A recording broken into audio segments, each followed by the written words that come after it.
ಆತ್ಮೀಯರೇ, MS ಚಾನಲ್ಗೆ ಸುಸ್ವಾಗತ. MS ಚಾನಲನ್ನು ಸಬ್ಸ್ಕ್ರೈಬ್ ಮಾಡಿಕೊಳ್ಳಿ ಹಾಗೂ ಕೆಳಗೆ ಕಾಣುವ ಬೆಲ್ ಐಕನನ್ನು ಒತ್ತಿ ಎಲ್ಲ ವಿಡಿಯೋಗಳನ್ನು ನೋಡಿ ಆನಂದಿಸಿ. ಎಲ್ಲರಿಗೂ ಒಳಿತಾಗಲಿ, ಎಲ್ಲರಿಗೂ ಶುಭವಾಗಲಿ.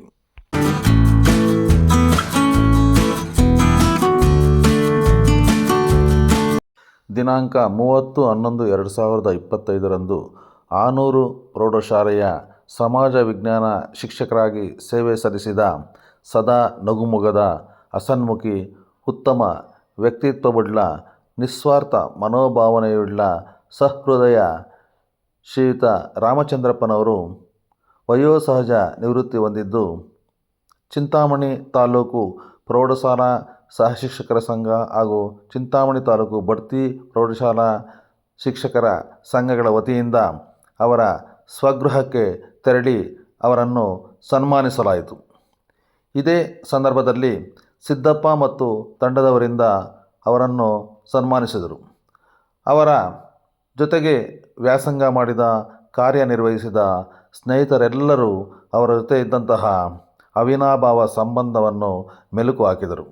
ಈ ಸಂದರ್ಭದಲ್ಲಿ ಪ್ರೌಢಶಾಲಾ ಸಹಶಿಕ್ಷಕರ ಸಂಘದ ಅಧ್ಯಕ್ಷರಾದ ಮಂಜುನಾಥ್ ಆರ್, ಬಟ್ಲಹಳ್ಳಿ ಪ್ರೌಢಶಾಲೆಯ ಪ್ರಭಾರಿ ಮುಖ್ಯ ಶಿಕ್ಷಕರು ಹಾಗೂ ರಾಜ್ಯ ಪರಿಷತ್ ಸದಸ್ಯರಾದ ಶ್ರೀಯುತ ಸುರೇಶ್ ರವರು, ಜಿಲ್ಲಾ ಉಪಾಧ್ಯಕ್ಷರಾದ ಶ್ರೀಯುತ ಮುನಿವೀರಪ್ಪನವರು, ಗೌರವಾಧ್ಯಕ್ಷರಾದ ಶ್ರೀಯುತ ಸಿ ವೆಂಕಟರಮಣಪ್ಪನವರು, ರಾಜ್ಯ ಉಪಾಧ್ಯಕ್ಷರು ಹಾಗೂ ಚಿಂತಾಮಣಿ ತಾಲೂಕು ಸರ್ಕಾರಿ ನೌಕರರ ಸಂಘದ ಕಾರ್ಯದರ್ಶಿಗಳಾದ ಶ್ರೀಯುತ ಆಂಜನೇಯಪ್ಪನವರು, ಬಡ್ತಿ ಪ್ರೌಢಶಾಲಾ ಶಿಕ್ಷಕರ ಸಂಘದ ಅಧ್ಯಕ್ಷರಾದ ಶ್ರೀ ಜಿ ಶ್ರೀನಿವಾಸರವರು, ಉಪಾಧ್ಯಕ್ಷರಾದ ಮಂಜುನಾಥ್ರವರು, ಶ್ರೀಯುತ ಕೆ ಚಲಪತಿ ನಾಯ್ಡುರವರು, ಎಚ್ ಟಿ ಮಂಜುನಾಥ್ರವರು, ಕಾರ್ಯದರ್ಶಿಗಳಾದ ಆರ್ ಶ್ರೀನಿವಾಸರವರು, ಖಜಾಂಚಿಗಳಾದ ನಂಜುಂಡೇಶ್ವರ DL ರವರು, ಸಹ ಕಾರ್ಯದರ್ಶಿಗಳಾದ ಎಚ್ ಟಿ ಮಂಜುನಾಥ್ರವರು ಹಾಗೂ ನಿಕಟಪೂರ್ವ ಕನ್ನಡ ಸಾಹಿತ್ಯ ಪರಿಷತ್ತಿನ ಅಧ್ಯಕ್ಷರು ಹಾಗೂ ತಳಗವಾರ ಪ್ರೌಢಶಾಲೆಯ ಪ್ರಭಾರಿ ಮುಖ್ಯ ಶಿಕ್ಷಕರಾದ ಶ್ರೀಯುತ ದೇವತಾ ದೇವರಾಜ್ರವರು, ಯಗಕೋಟೆ ಪ್ರೌಢಶಾಲೆಯ ಪ್ರಭಾರಿ ಮುಖ್ಯ ಶಿಕ್ಷಕರಾದ ಶ್ರೀಯುತ MS ಶ್ರೀನಿವಾಸರವರು, ಕನ್ನಡ ಸಾಹಿತ್ಯ ಪರಿಷತ್ತಿನ ಅಧ್ಯಕ್ಷರಾದ ಶ್ರೀನಿವಾಸನ್ NV ರವರು, ಮೈಲಾಂಡಹಳ್ಳಿ ಪ್ರೌಢಶಾಲೆಯ ಪ್ರಭಾರಿ ಮುಖ್ಯ ಶಿಕ್ಷಕರಾದ ಶ್ರೀಯುತ ಆದಿನಾರಾಯಣಪ್ಪನವರು, ನಿವೃತ್ತ ಶಿಕ್ಷಕರಾದ ಶ್ರೀಯುತ ಸುಬ್ರಹ್ಮಣ್ಯರವರು, ಸಿದ್ದಪ್ಪನವರು, ಚಿಂತಾಮಣಿ ತಾಲೂಕು ಪ್ರಾಥಮಿಕ ಶಾಲಾ ಶಿಕ್ಷಕರ ಸಂಘದ ಅಧ್ಯಕ್ಷರಾದ ರವಣಪ್ಪನವರು, ಜಯದೇವ್ರವರು, AG ನಾರಾಯಣಸ್ವಾಮಿರವರು, ಲಕ್ಷ್ಮೀ ನರಸಪ್ಪನವರು, ಶ್ರೀಮತಿ ಹೇಮಾವತಿರವರು ಉಪಸ್ಥಿತರಿದ್ದರು. ಈ ದಿವಸ ನಮ್ಮ ಪ್ರೌಢಶಾಲಾ ವಿಭಾಗದಲ್ಲಿ ಹಾಗೂ ಪ್ರಾಥಮಿಕ ಶಾಲಾ ವಿಭಾಗದಲ್ಲಿ ಸುಮಾರು 33 ವರ್ಷಕ್ಕಿಂತ ಹೆಚ್ಚು ಸೇವೆ ಸಲ್ಲಿಸಿ ವಯೋನಿವೃತ್ತಿಯನ್ನು ಹೊಂದಿರತಕ್ಕಂತಹ ರಾಮಚಂದ್ರಪ್ಪ ಸರ್ ಅವರಿಗೆ ಒಂದು ಸನ್ಮಾನವನ್ನು ಮಾಡಬೇಕು ಅಂತ ನಮ್ಮ ಪ್ರೌಢಶಾಲಾ ಸಹಶಿಕ್ಷಕ ಸಂಘ ಹಾಗೂ ಬಡ್ತಿ ಶಿಕ್ಷಕರ ಸಂಘದ ಎಲ್ಲ ಶಿಕ್ಷಕ ಬಂಧುಗಳು ಕೂಡ ನನ್ನ ನಮನಗಳನ್ನು ಅರ್ಪಿಸುತ್ತಾ ಆತ್ಮೀಯವಾದಂತಹ ಸ್ವಾಗತವನ್ನು ಬಯಸುತ್ತೇನೆ. ಈ ದಿವಸ ಈ ಒಂದು ರಾಮಚಂದ್ರಪ್ಪ ಸರ್ ಅವರ ಒಂದು ಬೀಳ್ಕೊಡುಗೆ ಅಥವಾ ನಿವೃತ್ತಿ ಸಮಾರಂಭದ ಒಂದು ಕಾರ್ಯಕ್ರಮಕ್ಕೆ ಆಗಮಿಸಿರ್ತಕ್ಕಂತಹ ನಮ್ಮ ಪ್ರೌಢಶಾಲಾ ಸಹಶಿಕ್ಷಕ ಸಂಘದ ಅಧ್ಯಕ್ಷರಾದಂಥ ಶ್ರೀಯುತ ಮಂಜುನಾಥ್ ಸರ್ ಅವರಿಗೆ ನಾನು ಆತ್ಮೀಯವಾದಂತಹ ಸ್ವಾಗತವನ್ನು ಬಯಸುತ್ತಿದ್ದೇನೆ. ಹಾಗೆ ಈ ಒಂದು ಕಾರ್ಯಕ್ರಮಕ್ಕೆ ನಮ್ಮ ಬಡ್ತಿ ಶಿಕ್ಷಕರ ಸಂಘದ ಅಧ್ಯಕ್ಷರಾದಂಥ ಶ್ರೀಯುತ ಶ್ರೀನಿವಾಸರವರು ಆಗಮಿಸಿದ್ದಾರೆ. ಅವ್ರಿಗೂ ಕೂಡ ಆತ್ಮೀಯವಾದಂಥ ಸ್ವಾಗತವನ್ನು ಬಯಸುತ್ತೇನೆ. ಹಾಗೆ ಕಸಾಪ ಅಧ್ಯಕ್ಷರು ಹಾಗೂ ನಮ್ಮ ಪ್ರೌಢಶಾಲಾ ಬಡ್ತಿ ಶಿಕ್ಷಕರ ಸಂಘದ ನಿಕಟಪೂರ್ವ ಅಧ್ಯಕ್ಷರಾಗಿರ್ತಕ್ಕಂಥ ಶ್ರೀಯುತ NV ಶ್ರೀನಿವಾಸನವರು ಆಗಮಿಸಿದ್ದಾರೆ. ಅವ್ರಿಗೂ ಕೂಡ ಆತ್ಮೀಯವಾದಂಥ ಸ್ವಾಗತವನ್ನು ಬಯಸುತ್ತೇನೆ. ಹಾಗೆ ನಮ್ಮ NGOs ಸಂಘದ ಕಾರ್ಯದರ್ಶಿಗಳಾಗಿರ್ತಕ್ಕಂಥ ಶ್ರೀಯುತ MN ಆಂಜನೇಯಪ್ಪ ಅವರು ಆಗಮಿಸಿದ್ದಾರೆ. ಅವ್ರಿಗೂ ಕೂಡ ಆತ್ಮೀಯವಾದಂಥ ಸ್ವಾಗತವನ್ನು ಬಯಸುತ್ತೇನೆ. ಹಾಗೆ ಮತ್ತೊಬ್ಬ ಖಜಾಂಚಿಗಳಲ್ಲ ಸರ್, ಉಪಾಧ್ಯಕ್ಷರಾದ ಶ್ರೀಯುತ ಜಿಲ್ಲಾಪ್ಪ ಅವರು ಆಗಮಿಸಿದ್ದಾರೆ. ಅವ್ರಿಗೂ ಕೂಡ ಆತ್ಮೀಯವಾದಂಥ ಸ್ವಾಗತವನ್ನು ಬಯಸುತ್ತೇನೆ. ಹಾಗೆ ನಮ್ಮ ಪ್ರೌಢಶಾಲಾ ಸಹಶಿಕ್ಷಕ ಸಂಘದ ಸದಸ್ಯರಾದಂಥ ಶ್ರೀಯುತ ಸುರೇಶ್ ಅವರು ಆಗಮಿಸಿದ್ದಾರೆ. ಅವ್ರಿಗೂ ಕೂಡ ಆತ್ಮೀಯವಾದ ರಾಜ್ಯ ಪರಿಷತ್ತಿನ ಉಪಾಧ್ಯಕ್ಷರಾದಂಥ ಸುರೇಶ್ ಅವರು ಆಗಮಿಸಿದ್ದಾರೆ. ಅವ್ರಿಗೂ ಕೂಡ ಆತ್ಮೀಯವಾದಂಥ ಸ್ವಾಗತವನ್ನು ಬಯಸುತ್ತೇನೆ. ಹಾಗೆ ನಮ್ಮ ಪ್ರೌಢಶಾಲೆ ಎಲ್ಲ ಸಹಶಿಕ್ಷಕರು ವೃಂದದವರು ಕೂಡ ನಾನು ಆತ್ಮೀಯವಾದಂಥ ಸ್ವಾಗತವನ್ನು ಬಯಸುತ್ತಾ ಈ ಒಂದು ಕಾರ್ಯಕ್ರಮವನ್ನು ಕುರಿತು ನಮ್ಮ ಸಿ ವಿ ಅವರು ಮಾತಾಡಬೇಕಲ್ಲಿ ವಿನಂತಿ ಮಾಡಿಕೊಡ್ತಾ ಇದ್ದೀನಿ. ನಮ್ಮ ಆತ್ಮೀಯತೆ ತುಂಬಾನೇ, ನಾವು BEd ಇಂದ ಬಹಳ ಆತ್ಮೀಯತೆಯಿಂದ ಇದ್ದು, ಸೊ ಅಂತ ಒಬ್ಬ ಆತ್ಮೀಯರಾಗಿರ್ತಕ್ಕಂಥ ನಮ್ಮ ರಾಮಚಂದ್ರಪ್ಪ ಸರ್ ಅವರು ವಯೋ ನಿವೃತ್ತಿ ಹೊಂದಿದ್ದಾರೆ. ಸೊ ನಿವೃತ್ತಿ ಅನ್ನೋದು ಅದು ಸಹಜ ಕ್ರಿಯೆ.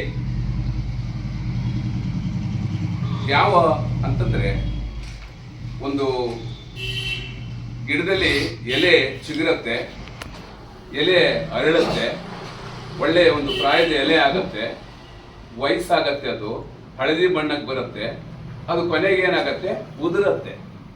ನಮ್ಮದು ಅಷ್ಟೇ ಲೈಫ್ ಅನ್ನೋದು, ವೃತ್ತಿನೂ ಕೂಡ ಅಷ್ಟೇ. ಅದು ಚಿಗುರಬೇಕು, ಅದು ಬೆಳವಣಿಗೆ ಚೆನ್ನಾಗಿ ಆಗಬೇಕು, ಅದು ಪಕ್ವ ಆಗಬೇಕು, ಅದಕ್ಕೆ ವಯಸ್ಸು ಬರಬೇಕು, ಅದು ಉದುರಬೇಕು. ಇದು ಪ್ರಕೃತಿಯ ನಿಯಮ. ಪ್ರತಿಯೊಬ್ಬರು ಅಷ್ಟೇ. ನಾವು ಇವತ್ತು ಸರ್ವಿಸ್ನಲ್ಲಿದ್ದೀವಿ, ನಾಳೆ ನಾವು ರಿಟೈರ್ಡ್ ಆಗ್ತೀವಿ. ಹಾಗಾಗಿ ವಯೋ ನಿವೃತ್ತಿ ಹೊಂದಿದ್ದಾರೆ. ಅವರಿಗೆ ನಮ್ಮ ಎಲ್ಲ ಒಂದು ಸ್ನೇಹಿತರ ಪರವಾಗಿ ಅನಂತ ಧನ್ಯವಾದಗಳನ್ನು ಹೇಳ್ತಾ, ಒಂದೇ ಒಂದು ನಮ್ಮ ಒಂದು ಮೈಥಾಲಜಿನಲ್ಲಿ ಒಂದು ಮಾತು ಹೇಳ್ತಾರೆ, ಒಂದೆರಡು ಕಾನ್ವರ್ಜೇಷನ್ ಬರುತ್ತೆ. ಏನಂತಂದ್ರೆ, ಒಂದು ನದಿ, ಒಂದು ಮರ, ಇಬ್ಬರು ಡಿಸ್ಕಷನ್ ಮಾಡ್ಕೊಳತ್ತ. ಏನಂತ, ಅಯ್ಯೋ ಇದು ಮರ ಹೇಳತ್ತಂತೆ, ಏನಂತ, ಏನ್ ನನ್ನ ಜೀವನ, ನಾನು ಇಲ್ಲೇ ಹುಟ್ಟಿದ್ದೀನಿ, ಇಲ್ಲೇ ಬೆಳೀತಾ ಇದ್ದೀನಿ, ಇಲ್ಲೇ ವಯಸ್ಸು ಆಗ್ತಾ ಇದೆ, ಸೊ ಇಲ್ಲೇ ಕೊಂಬೆಗಳೆಲ್ಲ ಹಳೇದಾಗ್ತಾ ಇದೆ, ವಯಸ್ಸಾಗ್ತಾ ಇದೆ, ಒಣಗೋಗ್ತಾ ಇದ್ದೀನಿ, ನಾನು ಉದುರೋಗ್ತೀನಿ. ಸೊ ಉದುರೋದ್ಮೇಲೆ ಜನ ತಗೊಂಡೋಗ್ತಾರೆ, ಎತ್ತಿ ಒಲೆನಲ್ಲಿ ಇಡ್ತಾರೆ, ಅದಕ್ಕೆ ಮುದಿ ಹಾಕ್ತೀನಿ, ಎತ್ಕೊಂಡು ಹೋಗ್ಬಿಟ್ಟು ಹೊಲದಲ್ಲಿ ಬಿಸಾಕ್ತಾರೆ. ಇಷ್ಟೇ ನನ್ನ ಜೀವನ ಅಂತ ಅದು ಹೇಳತ್ತೆ. ಆದರೆ ನದಿ ಹೇಳತ್ತೆ, ಅಯ್ಯೋ ಸ್ನೇಹಿತರೆ, ನೀವೇನೇ ಮಾತಾಡ್ತೀರಾ, ನನ್ನ ಜೀವನದ ಕತೆ ಹೇಳಿ, ನಾನು 24 ಗಂಟೆ ಯಾವಾಗಲೂ ಓಡ್ತಾ ಇರೋದು. ಎಂಥ ಸಂದಿಗ್ಧ ಪರಿಸ್ಥಿತಿಯಲ್ಲಿ, ಎಂಥ ಸಂದಿಗ್ಧ ಸಂದರ್ಭಗಳಲ್ಲಿ, ಎಂಥ ಸ್ಥಳಗಳಲ್ಲಿ ನಾನು ಓಡಾಡ್ತೀನಿ ಅಂತಂದ್ರೆ, ಅದು ಬೆಟ್ಟ ಆಗ್ಬೋದು, ಗುಡ್ಡ ಆಗ್ಬೋದು, ಸಂಧಿಗಳಾಗ್ಬೋದು, ಕಣಿವೆಗಳಾಗ್ಬೋದು, ಹೋಗ್ತಾ ಇರೋದೇ ನನ್ನ ಕೆಲಸ. ಎಲ್ಲಿವರೆಗೂ ಹೋಗ್ತೀನಿ ಅಂತಂದ್ರೆ ರೆಸ್ಟ್ಲೆಸ್, ಅಂದ್ರೆ ರಾತ್ರಿ ನಿದ್ದೆ ಇಲ್ಲ, ಹಗಲೊತ್ತು ನನಗೆ ರೆಸ್ಟ್ ಇಲ್ಲ, ಹೋಗ್ತಾ ಇರೋದು. ಎಲ್ಲಿವರೆಗೂ ಹೋಗೋದು ಅಂತಂದ್ರೆ ಸಮುದ್ರ ಸೇರೋವರೆಗೂ ಕೂಡ ನನ್ನ ಪ್ರಯಾಣನೇ. ಹೀಗೆ ಪ್ರಯಾಣ ಅಂತಂದ್ರೆ ಸಮುದ್ರ ಸೇರಿದ ಮೇಲೆ ನಾನೆಲ್ಲೋ ಗುರು ಸಿಗದಿರ ಇರ್ತಕ್ಕಂಥ ಒಬ್ಬ ನದಿ ಹಾಕ್ತೀನಿ. ಈ ತರ ನಮ್ಮ ಜೀವನ ಅಂತ. ಈ ತರ ನಮ್ಮ ಜೀವನದಲ್ಲಿ ಇದೆಲ್ಲ ಸಹಜವಾಗಿ ಪ್ರಕೃತಿಯ ನಿಯಮದಲ್ಲಿ ನಡೀತಾನೆ ಇರುತ್ತೆ. ಸೊ ಸನ್ಮಾನರು ಇವತ್ತು ನಿವೃತ್ತಿ ಹೊಂದಿದ್ದಾರೆ. ಅವರಿಗೆ ಎಲ್ಲ ಭಗವಂತ ಒಳ್ಳೆ ಆರೋಗ್ಯ, ಒಳ್ಳೆಯ ಒಂದು ಭಾಗ್ಯ, ಒಳ್ಳೆಯ ಒಂದು ನೆಮ್ಮದಿ, ಸಂತೋಷ ಎಲ್ಲ ಕೊಡ್ಲಿ ಅವರಿಗೆ ಭಗವಂತನನ್ನ ಪ್ರಾರ್ಥನೆ ಮಾಡ್ತಾ. ಸೊ ಹಳೆ ವರ್ಷದ ಹಿನ್ನುಡಿ, ಹೊಸ ವರ್ಷದ ಮುನ್ನುಡಿ, ನಮ್ಮನ್ನೆಲ್ಲರನ್ನು ನಗಲು ಬಿಡಿ, ಈ ವರ್ಷ ಬಿಡಿ ಅಂತ. ಮುಂದಿನ ಒಂದು ವರ್ಷಕ್ಕೆ ನಾವೆಲ್ಲ ಕೂಡ ನಗ್ನಗ್ತಾ ನಮ್ಮ ಒಂದು ಜೀವನವನ್ನ, ಹೊಸ ವರ್ಷದಲ್ಲಿ ಕಾಲಿಟ್ಟು ನಗ್ನಗ್ತಾ ಜೀವನವನ್ನ ವರ್ಷ ಪೂರ್ತಿ ನಡೆಸ್ಕೊಂಡು ಹೋಗೋಣ ಅಂತಕ್ಕಂಥ ಮಾತನ್ನು ಹೇಳ್ತಾ, ಸೊ ಇವತ್ತು ಸಂದರ್ಭದಲ್ಲಿ ನಾವೆಲ್ಲ ಕೂಡ ಇಲ್ಲಿ ಸೇರಿದ್ದೀವಿ. ಒಳ್ಳೆ ಸಮಾನವಾಗಿರ್ತಕ್ಕಂಥ ಮನಸ್ಕರೆಲ್ಲ ಸೇರಿದ್ದೀವಿ. ನಮ್ಮ ಒಂದು ಸಂತೋಷ ಆಗಲಿ, ದುಃಖ ಆಗಲಿ, ನಾವು ಸಮಾನ ಮನಸ್ಕರು ಒಂದು ಕಡೆ ಕೂತ್ಕೊಂಡು ಸೇರಿದಾಗಲೇ ಮಾತ್ರ ನಮ್ಮಲ್ಲಿರ್ತಕ್ಕಂಥ ಸಾಕಷ್ಟು ಅನುಭವಗಳು, ನಮ್ಮಲ್ಲಿರ್ತಕ್ಕಂಥ ಸಾಕಷ್ಟು ವಿಷಯಗಳನ್ನ ಒಬ್ಬರಲ್ಲೊಬ್ಬರು ಹಂಚ್ಕೊಳ್ಳೋಕ್ಕೆ ಒಂದು ಮಾರ್ಗ ಅಷ್ಟೇ. ಸೊ ಇದು ನಮ್ಮ ಸಂಪ್ರದಾಯ, ನಮ್ಮ ಕಲ್ಚರ್ ಕೂಡ ಹೌದು, ಇದು ಒಂದು ನಮ್ಮ ಸಂಸ್ಕೃತಿ ಕೂಡ ಹೌದು. ಒಬ್ಬರನ್ನ ಸನ್ಮಾನಿಸೋದು, ಒಬ್ಬರನ್ನ ಗೌರವಿಸೋದು, ಒಬ್ಬರಿಗೆ ಮರ್ಯಾದೆ ಕೊಡೋದು, ಒಬ್ಬರನ್ನ ಪ್ರಶಂಸೆ ಮಾಡೋದು, ಅವರ ಒಂದು ಇರ್ತಕ್ಕಂಥ ಒಳ್ಳೆ ಗುಣಗಳನ್ನ ನಾವು ಅಳವಡಿಸ್ಕೊಳ್ಳೋದು, ಇವೆಲ್ಲ ಕೂಡ ನಮಗೆ ಬರಬೇಕಾಗಿರ್ತಕ್ಕಂಥ ಇವೆಲ್ಲ ಕೂಡ ಈ ಒಂದು ಪಾಠಗಳು. ಇವೆಲ್ಲ ಕೂಡ ನಾವು ಕಲಿಯತಕ್ಕಂಥದ್ದು. ಸೊ ಜೀವನದುದ್ದಕ್ಕೂ ನಾವು ಕೂಡ 33 ವರ್ಷ ಸರ್ವಿಸ್ ಆಗೋಯ್ತು, 34 ವರ್ಷ ಸರ್ವಿಸ್ ಆಗೋಯ್ತು. ಪ್ರತಿ ವರ್ಷ ಕೂಡ ಡಿಪಾರ್ಟ್ಮೆಂಟ್ ಅಲ್ಲಿ ಒಂದು ಹೊಸದನ್ನ ಕಲಿತಾನೆ ಇದ್ವಿ. ನಾನು ಎಷ್ಟೋ ಸಲ ಅನ್ಕೊಂತೀನಿ, ಈ ವರ್ಷ ಇನ್ನೇನ್ ಕಲಿಬೇಕು ಅಂತ. ಪ್ರತಿ ವರ್ಷ ಕೂಡ ಒಂದು ಹೊಸ ಅನುಭವ ಆಗ್ತಾ ಇರುತ್ತೆ. ಡಿಪಾರ್ಟ್ಮೆಂಟ್ ಅಲ್ಲಿ ಇದ್ದಾಗ ಒಂಥರ ಅನುಭವಗಳಾಗ್ತಾ ಇರುತ್ತೆ. ಡಿಪಾರ್ಟ್ಮೆಂಟ್ ಬಿಟ್ಟು ಹೋಗಿದ್ದಾದ್ಮೇಲೆ ನಿವೃತ್ತಿಯ ನಂತರವೇ ನಮ್ಮ ಜೀವನ, ಅಂದ್ರೆ ಅಲ್ಲೇನೆ ನಮಗೆ ನೆಮ್ಮದಿ. ಸೊ ಇವಾಗ ನೆಮ್ಮದಿ ಆಗಿರ್ತಕ್ಕಂಥ ಜೀವನಕ್ಕೆ ಅವರು ಕಾಲಿಟ್ಟಿದ್ದಾರೆ. ಅವರಿಗೆ ಒಳ್ಳೆ ನೆಮ್ಮದಿ ಕೊಡ್ಲಿ ಭಗವಂತ ಅಂತ ಹೇಳ್ತಾ, ಸೊ ಈ ಒಂದು 4 ಮಾತುಗಳನ್ನ ಆಡೋದಕ್ಕೆ ಅವಕಾಶ ಕೊಟ್ಟಿರ್ತಕ್ಕಂಥ ಎಲ್ರಿಗೂ ಈ ಒಂದು ನಿವೃತ್ತಿ ಜೀವನ ಒಳ್ಳೆ ಸಹಕಾರವನ್ನು ಕೊಟ್ಟು ನೆಮ್ಮದಿಯನ್ನು ಕೊಟ್ಟು ಒಳ್ಳೆ ಒಂದು ಸಂತೋಷವಾಗಿರ್ತಕ್ಕಂಥ ಜೀವನ ನಡೆಸ್ಕೊಂಡು ಹೋಗ್ಲಿ ಅಂತ ಹಾರೈಸ್ತಾ ನಮ್ಮೆಲ್ಲರ ಪರವಾಗಿ ನಮಗೆ ಶ್ರೀಯುತ ನಮ್ಮ ರಾಮಚಂದ್ರಪ್ಪ ಸರ್ ಅವರಿಗೆ ಅನಂತ ಧನ್ಯವಾದಗಳನ್ನು ಹೇಳ್ತಾ ನನ್ನ 4 ಮಾತುಗಳನ್ನು ಸಹಪಾಠಿ ಜೀವನದಲ್ಲಿ ಪಟ್ಟಂಥ ಅನುಭವಗಳಾಗಿರ್ಬೋದು ಹಾಗೂ ಶಿಕ್ಷಕರಾದ ಮೇಲೆ ಅವ್ರಿಗೂ ನಮ್ಮ ಮಧ್ಯೆ ಇರ್ತಕ್ಕಂಥ ಬಾಂಧವ್ಯದ ಬಗ್ಗೆ ಆಗಿರ್ಬೋದು ಎಲ್ಲ ರೀತಿಯ ಅನುಭವದ ಮಾತುಗಳನ್ನು ಮೆಲುಕಾಕೊಂಡು ಕೆಲವು ಕಥೆಗಳ ಮುಖಾಂತರವಾಗಿ ಅವರ ಜೀವನದ ಬಗ್ಗೆ ವಿಮರ್ಶೆ ಮಾಡಿದಂತಹ ವಿವರಣೆ ಕೊಟ್ಟಂತಹ ಶ್ರೀಯುತ CV ಅವರಿಗೆ ನಮ್ಮೆಲ್ಲರ ಪರವಾಗಿ ಆತ್ಮೀಯವಾದ ಧನ್ಯವಾದಗಳನ್ನು ಅರ್ಪಿಸ್ತಾ ಇದ್ದೀನಿ. ಈಗಾಗಲೇ ಅವಶ್ಯಕತೆ ಇಲ್ಲ, ಸಾಕಷ್ಟು ಅವ್ರ ಕುಟುಂಬಕ್ಕೆ ಎಷ್ಟು ಬೇಕೋ ಅಷ್ಟು ಹಣ ಮಾಡಿದ್ದೀರಾ, ಹಣ ಮಾಡ್ತಕ್ಕಂಥ ಅವಶ್ಯಕತೆ ಇಲ್ಲ. ಅಟ್ಲೀಸ್ಟ್ ನಾವು ಎಷ್ಟು ವರ್ಷ ಈ ಭೂಮಿ ಮೇಲೆ ವಾಸ ಮಾಡ್ತಾ ಇರ್ತೀವೋ ಅಷ್ಟು ವರ್ಷ ಕೂಡ ಭಗವಂತ ನೀವು ನಂಬಿರ್ತಕ್ಕಂಥ ನಿಮ್ಮ ಮನೆ ದೇವರು ನಿಮಗೆ ಮತ್ತು ನಿಮ್ಮ ಕುಟುಂಬ ವರ್ಗದವರಿಗೆ ಆರೋಗ್ಯ ಕೊಡಲಿ ಅಂತ ಹೇಳ್ಬಿಟ್ಟು ನಾನು ನಮ್ಮ ಪ್ರೌಢಶಾಲಾ ಶಿಕ್ಷಕ ಸಂಘದ ವತಿಯಿಂದ ಮತ್ತು ಬಡ್ತಿ ಪ್ರೌಢಶಾಲಾ ಶಿಕ್ಷಕ ಸಂಘದ ವತಿಯಿಂದ ತುಂಬ ಹೃದಯವಾಗಿ ಹಾರೈಸ್ತಾ ಇದ್ದೀನಿ. ಆದಮೇಲೆ ಒಂದು ಮಾತನ್ನು ಕೊನೆಯದಾಗಿ ಹೇಳಿ ನನ್ನ ಮಾತನ್ನು ಮುಗಿಸ್ತೀನಿ. ಬಹುಶಃ 1988 ಅಂತ ಕಾಣಿಸ್ತದೆ. ನಾನು ಹಳ್ಳಿಯಿಂದ ಕೋಲಾರಕ್ಕೆ ಪ್ರಸಂಗ ಮಾಡೋದಕ್ಕೆ ಹೋದೆ. ಅಲ್ಲಿ BCM ಹಾಸ್ಟೆಲಲ್ಲಿ ಸತ್ಯ ಹೇಳ್ತೀನಿ, ನನಗೆ ಯಾರು ಕೂಡ ರೂಮ್ ಕೊಡಲಿಲ್ಲ. ಯಾಕೆ ಇವನು ಇವನಿಗೆ ರೂಮ್ ಕೊಡಬಾರ್ದು ಅನ್ನೋ ಉದ್ದೇಶನೋ ಏನೋ ಗೊತ್ತಿಲ್ಲ. ಬಟ್ ಅವತ್ತಿನ ನಮ್ಮ ಪರಿಸ್ಥಿತಿನೂ ಅದೇ ರೀತಿ ಇತ್ತು, ನಮ್ಮ ವೇಷಭೂಷಣ ಅದೇ ರೀತಿ ಇತ್ತು, ನಮ್ಮ ಸಾಮಾಜಿಕ ಪರಿಸ್ಥಿತಿಗಳು ಕೂಡ ಅದೇ ರೀತಿ ಇತ್ತು. ಸೊ 88ರಲ್ಲಿ ಮೊಟ್ಟ ಮೊದಲಾಗಿ ನಮ್ಮ ರಾಮಚಂದ್ರಪ್ಪ ಅವರು ಮತ್ತು ನಮ್ಮ ಇನ್ನೊಬ್ಬರು ಬೈದೆಡ್ಡಿ ಅಂತ ಹೇಳಿ ಅಲ್ಲಲ್ಲ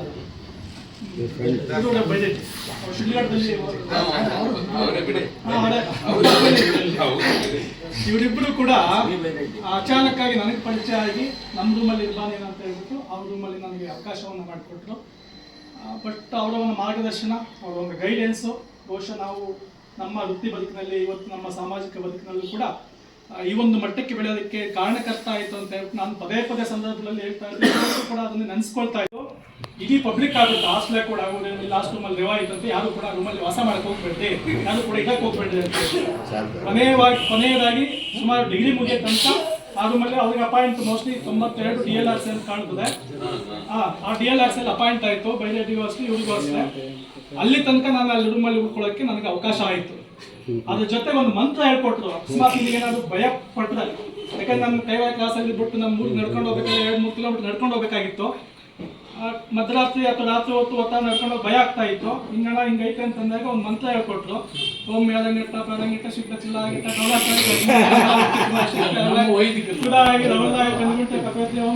ಸುತ್ತೋದಕ್ಕೆ ಟೂರ್ ಮಾಡೋದಕ್ಕೆ ಬರ್ತಾರೆ. ಬಹಳ ಇವರು ಕೂಡ ಮತ್ತು ಪ್ರಮೀಳಕ್ಕ ಅವರು ಕೂಡ ನಿಮ್ಮಳಕ್ಕೆ ಏನ್ ಮಾಡ್ತಾ ಇದ್ದೀರಾ ಮನೇಲಿ ಕೇಳಿಸ್ತಾ ಆಯ್ತಾ? ಅವ್ರ ಕುಟುಂಬದವ್ರು ಬರ್ತಾರೆ. ಬಹಳ ಅನ್ಯೋನ್ಯವಾಗಿ ಹೊಂದಾಣಿಕೆಯಿಂದ ಕುಟುಂಬ ಸಾಕ್ತಾ ಇದೆ. ಇದೇ ರೀತಿ ಇರಲಿ, ನಿಮ್ಮ ಆರೋಗ್ಯ ಜೀವನ ಚೆನ್ನಾಗಿರಲಿ ಅಂತ ಹೇಳ್ಬಿಟ್ಟು ಆಶಿಸ್ತಾ ಈ ಸಂದರ್ಭದಲ್ಲಿ ಅವಕಾಶ ಕೊಟ್ಟಿದ್ದಕ್ಕೆ ತಾವೆಲ್ಲ ಕೂಡ ನಾನು ಕೈ ಮುಗಿದು ನಮಸ್ಕಾರ ತಿಳಿಸಿ ನನ್ನ ಮಾತನ್ನು ಮುಗಿಸ್ತಾ ಇದ್ದೀನಿ. ದೇವರಾಜ್ ಅವರು ತನ್ನ ಬಾಲ್ಯದ ನೆನಪುಗಳು ಮತ್ತು ವಿದ್ಯಾರ್ಥಿಯ ನೆನಪುಗಳನ್ನು ಮತ್ತು ಅವರು ಒಂದು ರೀತಿಯಲ್ಲಿ ತನ್ನ ಜೀವನಕ್ಕೆ ಒಳ್ಳೆಯ ಹಾದಿಯನ್ನು, ಒಳ್ಳೆಯ ಮಾರ್ಗಗಳನ್ನು ಮಾಡಿಕೊಟ್ಟಂತಹ ಉತ್ತಮ ವ್ಯಕ್ತಿಗಳು, ಉತ್ತಮ ಸ್ನೇಹಿತರು ಅಂತೇಳಿ ಅವರು ಕೊಂಡಾಡಿ ಅವ್ರನ್ನ ಪ್ರಶಂಸಿಸಿದ್ದಾರೆ ಮತ್ತು ಅವ್ರ ಕುಟುಂಬಕ್ಕೆ ಆರೋಗ್ಯ ಅಷ್ಟೈಶ್ವರ್ಯ ಬರಲಿ ಅಂತೇಳಿ ಪ್ರಾರ್ಥಿಸಿದ್ದಾರೆ. ಅವರಿಗೆ ಧನ್ಯವಾದಗಳು ಅರ್ಪಿಸುತ್ತಾ ಈ ಕಾರ್ಯಕ್ರಮದ ಕುರಿತು ಆಂಜನೇಯ ಅವರು ಒಂದೆರಡು ಮಾತನಾಡಬೇಕು.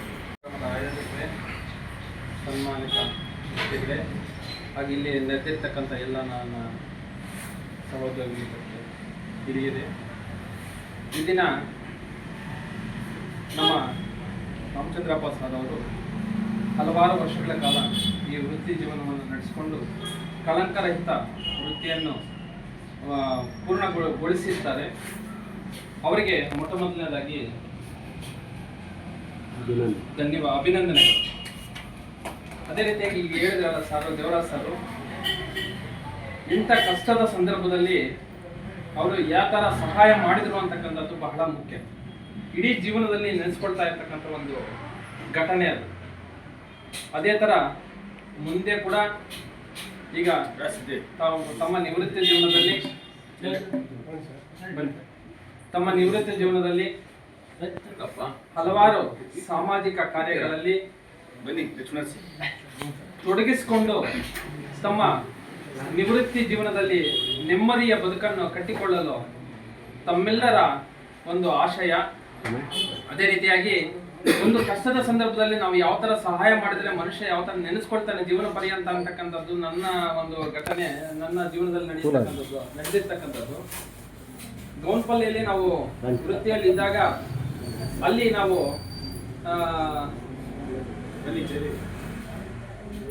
ನಾವು ಫ್ಯಾಮಿಲಿ ಇದ್ವು. ಒಂದು ದಿನ ಹೀಗೆ ಸ್ಟ್ರೈಕ್ ಆಯ್ತು, ಬಸ್ಸುಗಳು ಇರ್ಲಿಲ್ಲ, ಕ್ಲಾಸ್ ಬೇರೆ ಇರ್ಲಿಲ್ಲ. ಯಾಕಂತೇಳಿ ಇಲ್ಲಿ ಸುಮ್ಮನೆ ಯಾಕೆ ಇರೋದು ಅಂತೇಳಿ ಊರಿಗೆ ಹೋಗೋಣ ಅಂತೇಳಿ ನಡ್ಕೊಂಡು ಬರ್ಕೊಂಡ್ಪಲ್ಲಿ ಕ್ಲಾಸ್ ಹತ್ರ ಹೋದ್ವು. ಈ ಕಡೆ ಮುರುಗಮಲ್ಲ ಕಡೆಯಿಂದ ಪಾಪ ಯಾರೋ ಹೈದರಾಬಾದ್ ಕಡೆಯಿಂದ ಬಂದಿದ್ದಂತ ಇಲ್ಲಿ ಸುಮಾರು ಹೊತ್ತು ಕಾದ್ವು, ಸುಮಾರು ಜನ ಕಾದಿದ್ವು ನಾವು.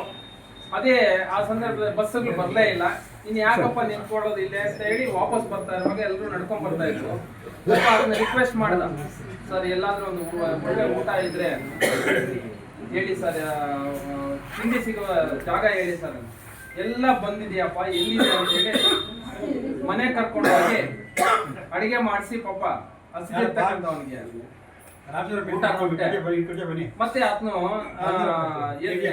ಎದ್ದು ಹೊರಟೋಗುವಾಗ ಒಂದ್ ಮಾತು ಹೇಳ್ದ, ಪಾಪ ಸರ್ ನೀವು ನನ್ನ ಹಸಿವಿಗೆ ನೀವು ಊಟ ಕೊಟ್ಟಿದ್ದೀರಾ, ನಾನು ಮರ್ತೋಗ್ತೀನಿ, ಪ್ರಯೋಜನ ಏನಿದೆ ಅಂತ ಹೇಳಿ. ಮತ್ತೆ ಜೋಬಲ್ಲಿ ಒಂದು ಪೆನ್ ಇಟ್ಟ.